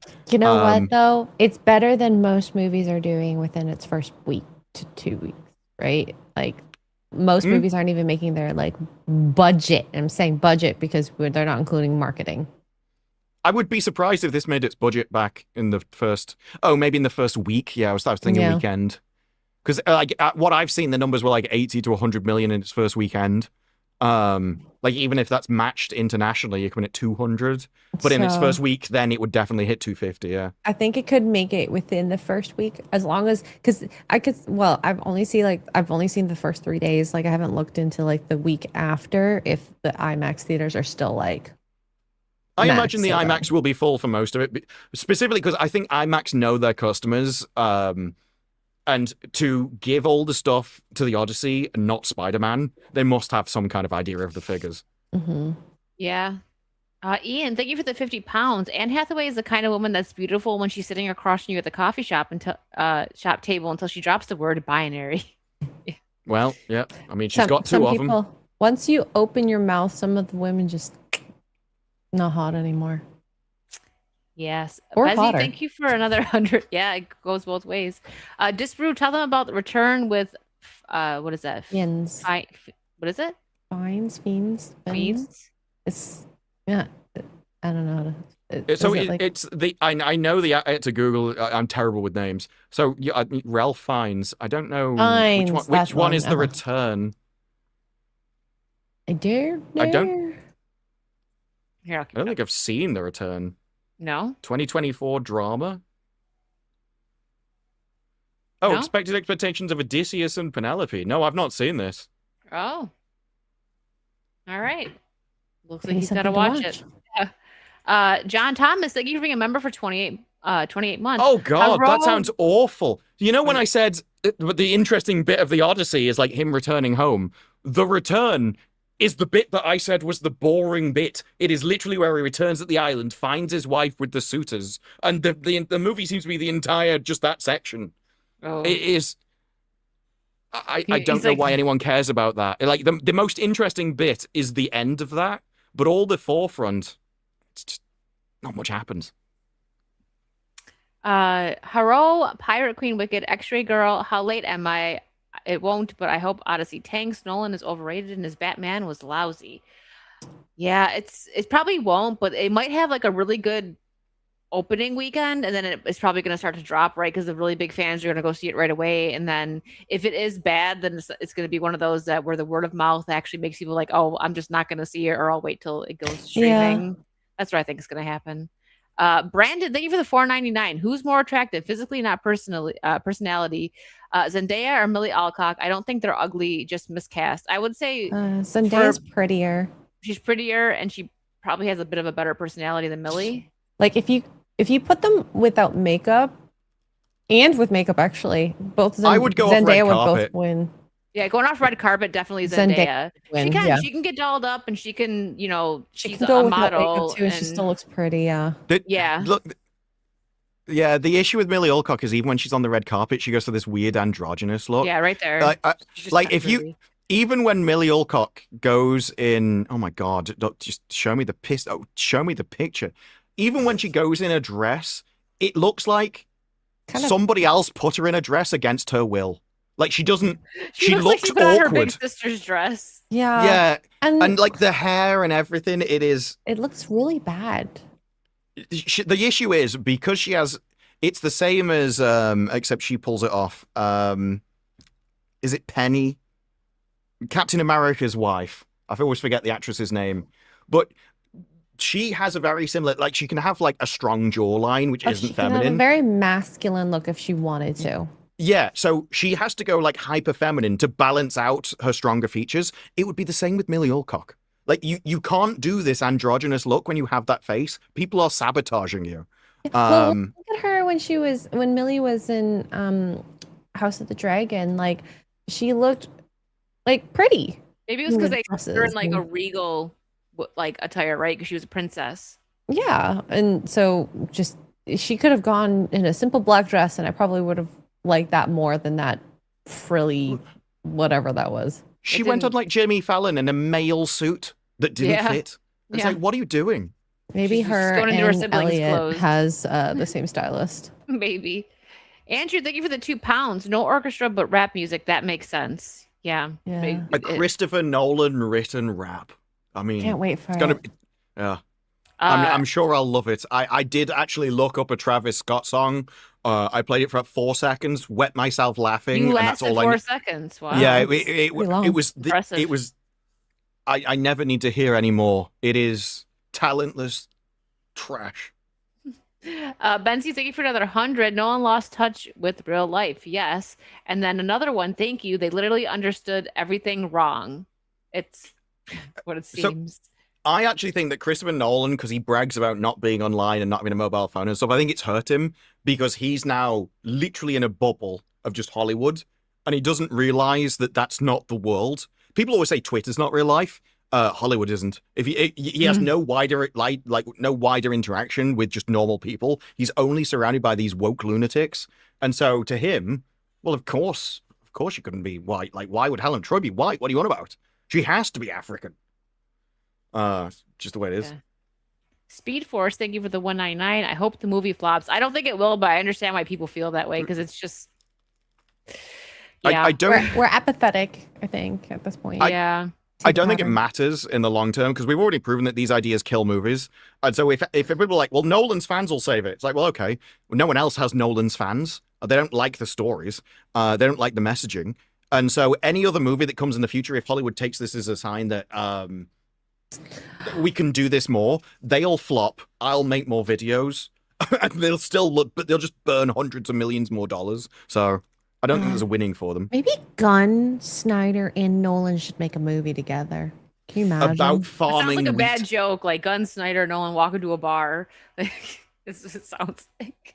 Mongoose, thank you for the £5. I think they should have told the Odyssey in Pigeon. Yeah, Yes. maybe it would have been better.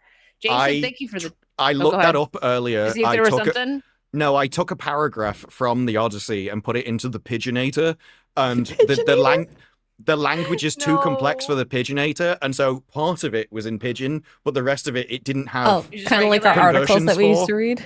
Yeah, so the Pigeon only works on really simple English and not like the more complex translation. No, if I took Emily Wilson's translation, it might work, but it's not what I did at the We should time. do it for fun. Jason, thank you for the 2. Chris and X-Ray's Internet Dad review up on Monday night. Ooh, I'll have to check it out. Mario, what? Go ahead. This is the website that you can use. It is literally the Pigeonator. English goes in here. I didn't know that was a Pigeon thing. goes here. The Pigeon Translator, I love it. That is funny. Mario, thank you for the 10. Disbrew, have you seen Human Vapor on Netflix? No, it's on the list though. I've heard good things. It apparently did really well. It started appearing in their like #1 list and stuff. So Oh, nice. it looks good. It is about this guy that can turn it into vapor, and he can kill people by like going in through their nose and mouth and stuff and Ugh. suffocating them and things. So Interesting. That's cool though. Ryan, thank you for the 2. Oh, brother, where art thou is best Odyssey. I've never seen that one. new. Magnum North. I've seen thank you for Jason and the 5. Argonauts, but that's more. I think that's more the Iliad, isn't it? Than the Odyssey's when they come back. Yeah. Rhaenyra was a decent character in season 1, but by season 3, she's gone full wee towed. I do think that Millie played a great Rhaenyra, and I don't think Emma Darcy does a bad job, but you can just see the writing declining. And I haven't read the books, but I have, Vera tells me, like, I'll ask her, like, did this happen in the book? And then she'll tell me what really happened. I'm like, that sounds so much cooler. Like, why'd they change it? That's happening a lot in House of the Dragon right now. And Magna Norris, thank you for another 10. How about we make new movies with new stories rather than regurgitating old great stories? They have no, just creativity left. I mean, we know there's creatives out there, right? Because we're seeing, independent creators making good movies. But Hollywood just doesn't seem to want that. Like, they want to bring on people they can control. And those people want to take old stuff and make it modern. Yeah, it's multifaceted. So there's definitely a part of ruining ancient history to redo it with modern morality so that people that come in the future will look at that and will get indoctrinated with modern morals rather than classic morals, which are the foundation of society. That's why they're doing things like the Odyssey. I also think that the Moana reviews were basically begging for Moana 3 rather than a remake. But a lot of the reason about why they do it isn't just morality, it's risk management. That they want the built-in audience, essentially. Yeah.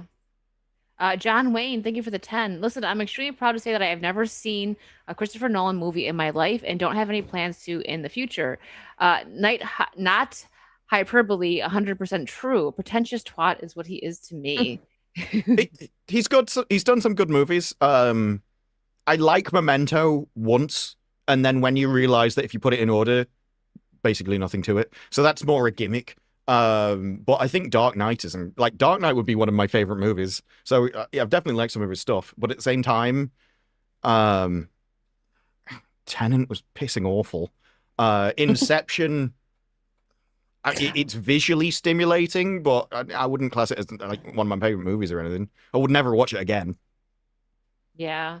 Well, we're at that time. Thank you guys so much for hanging out with us tonight. What do you have going on? What are you doing extra now that your voice is back? Are you going to get back to streaming? And I don't think you really stopped. You just no. You're going to rest up. I am going to retire. No kidding.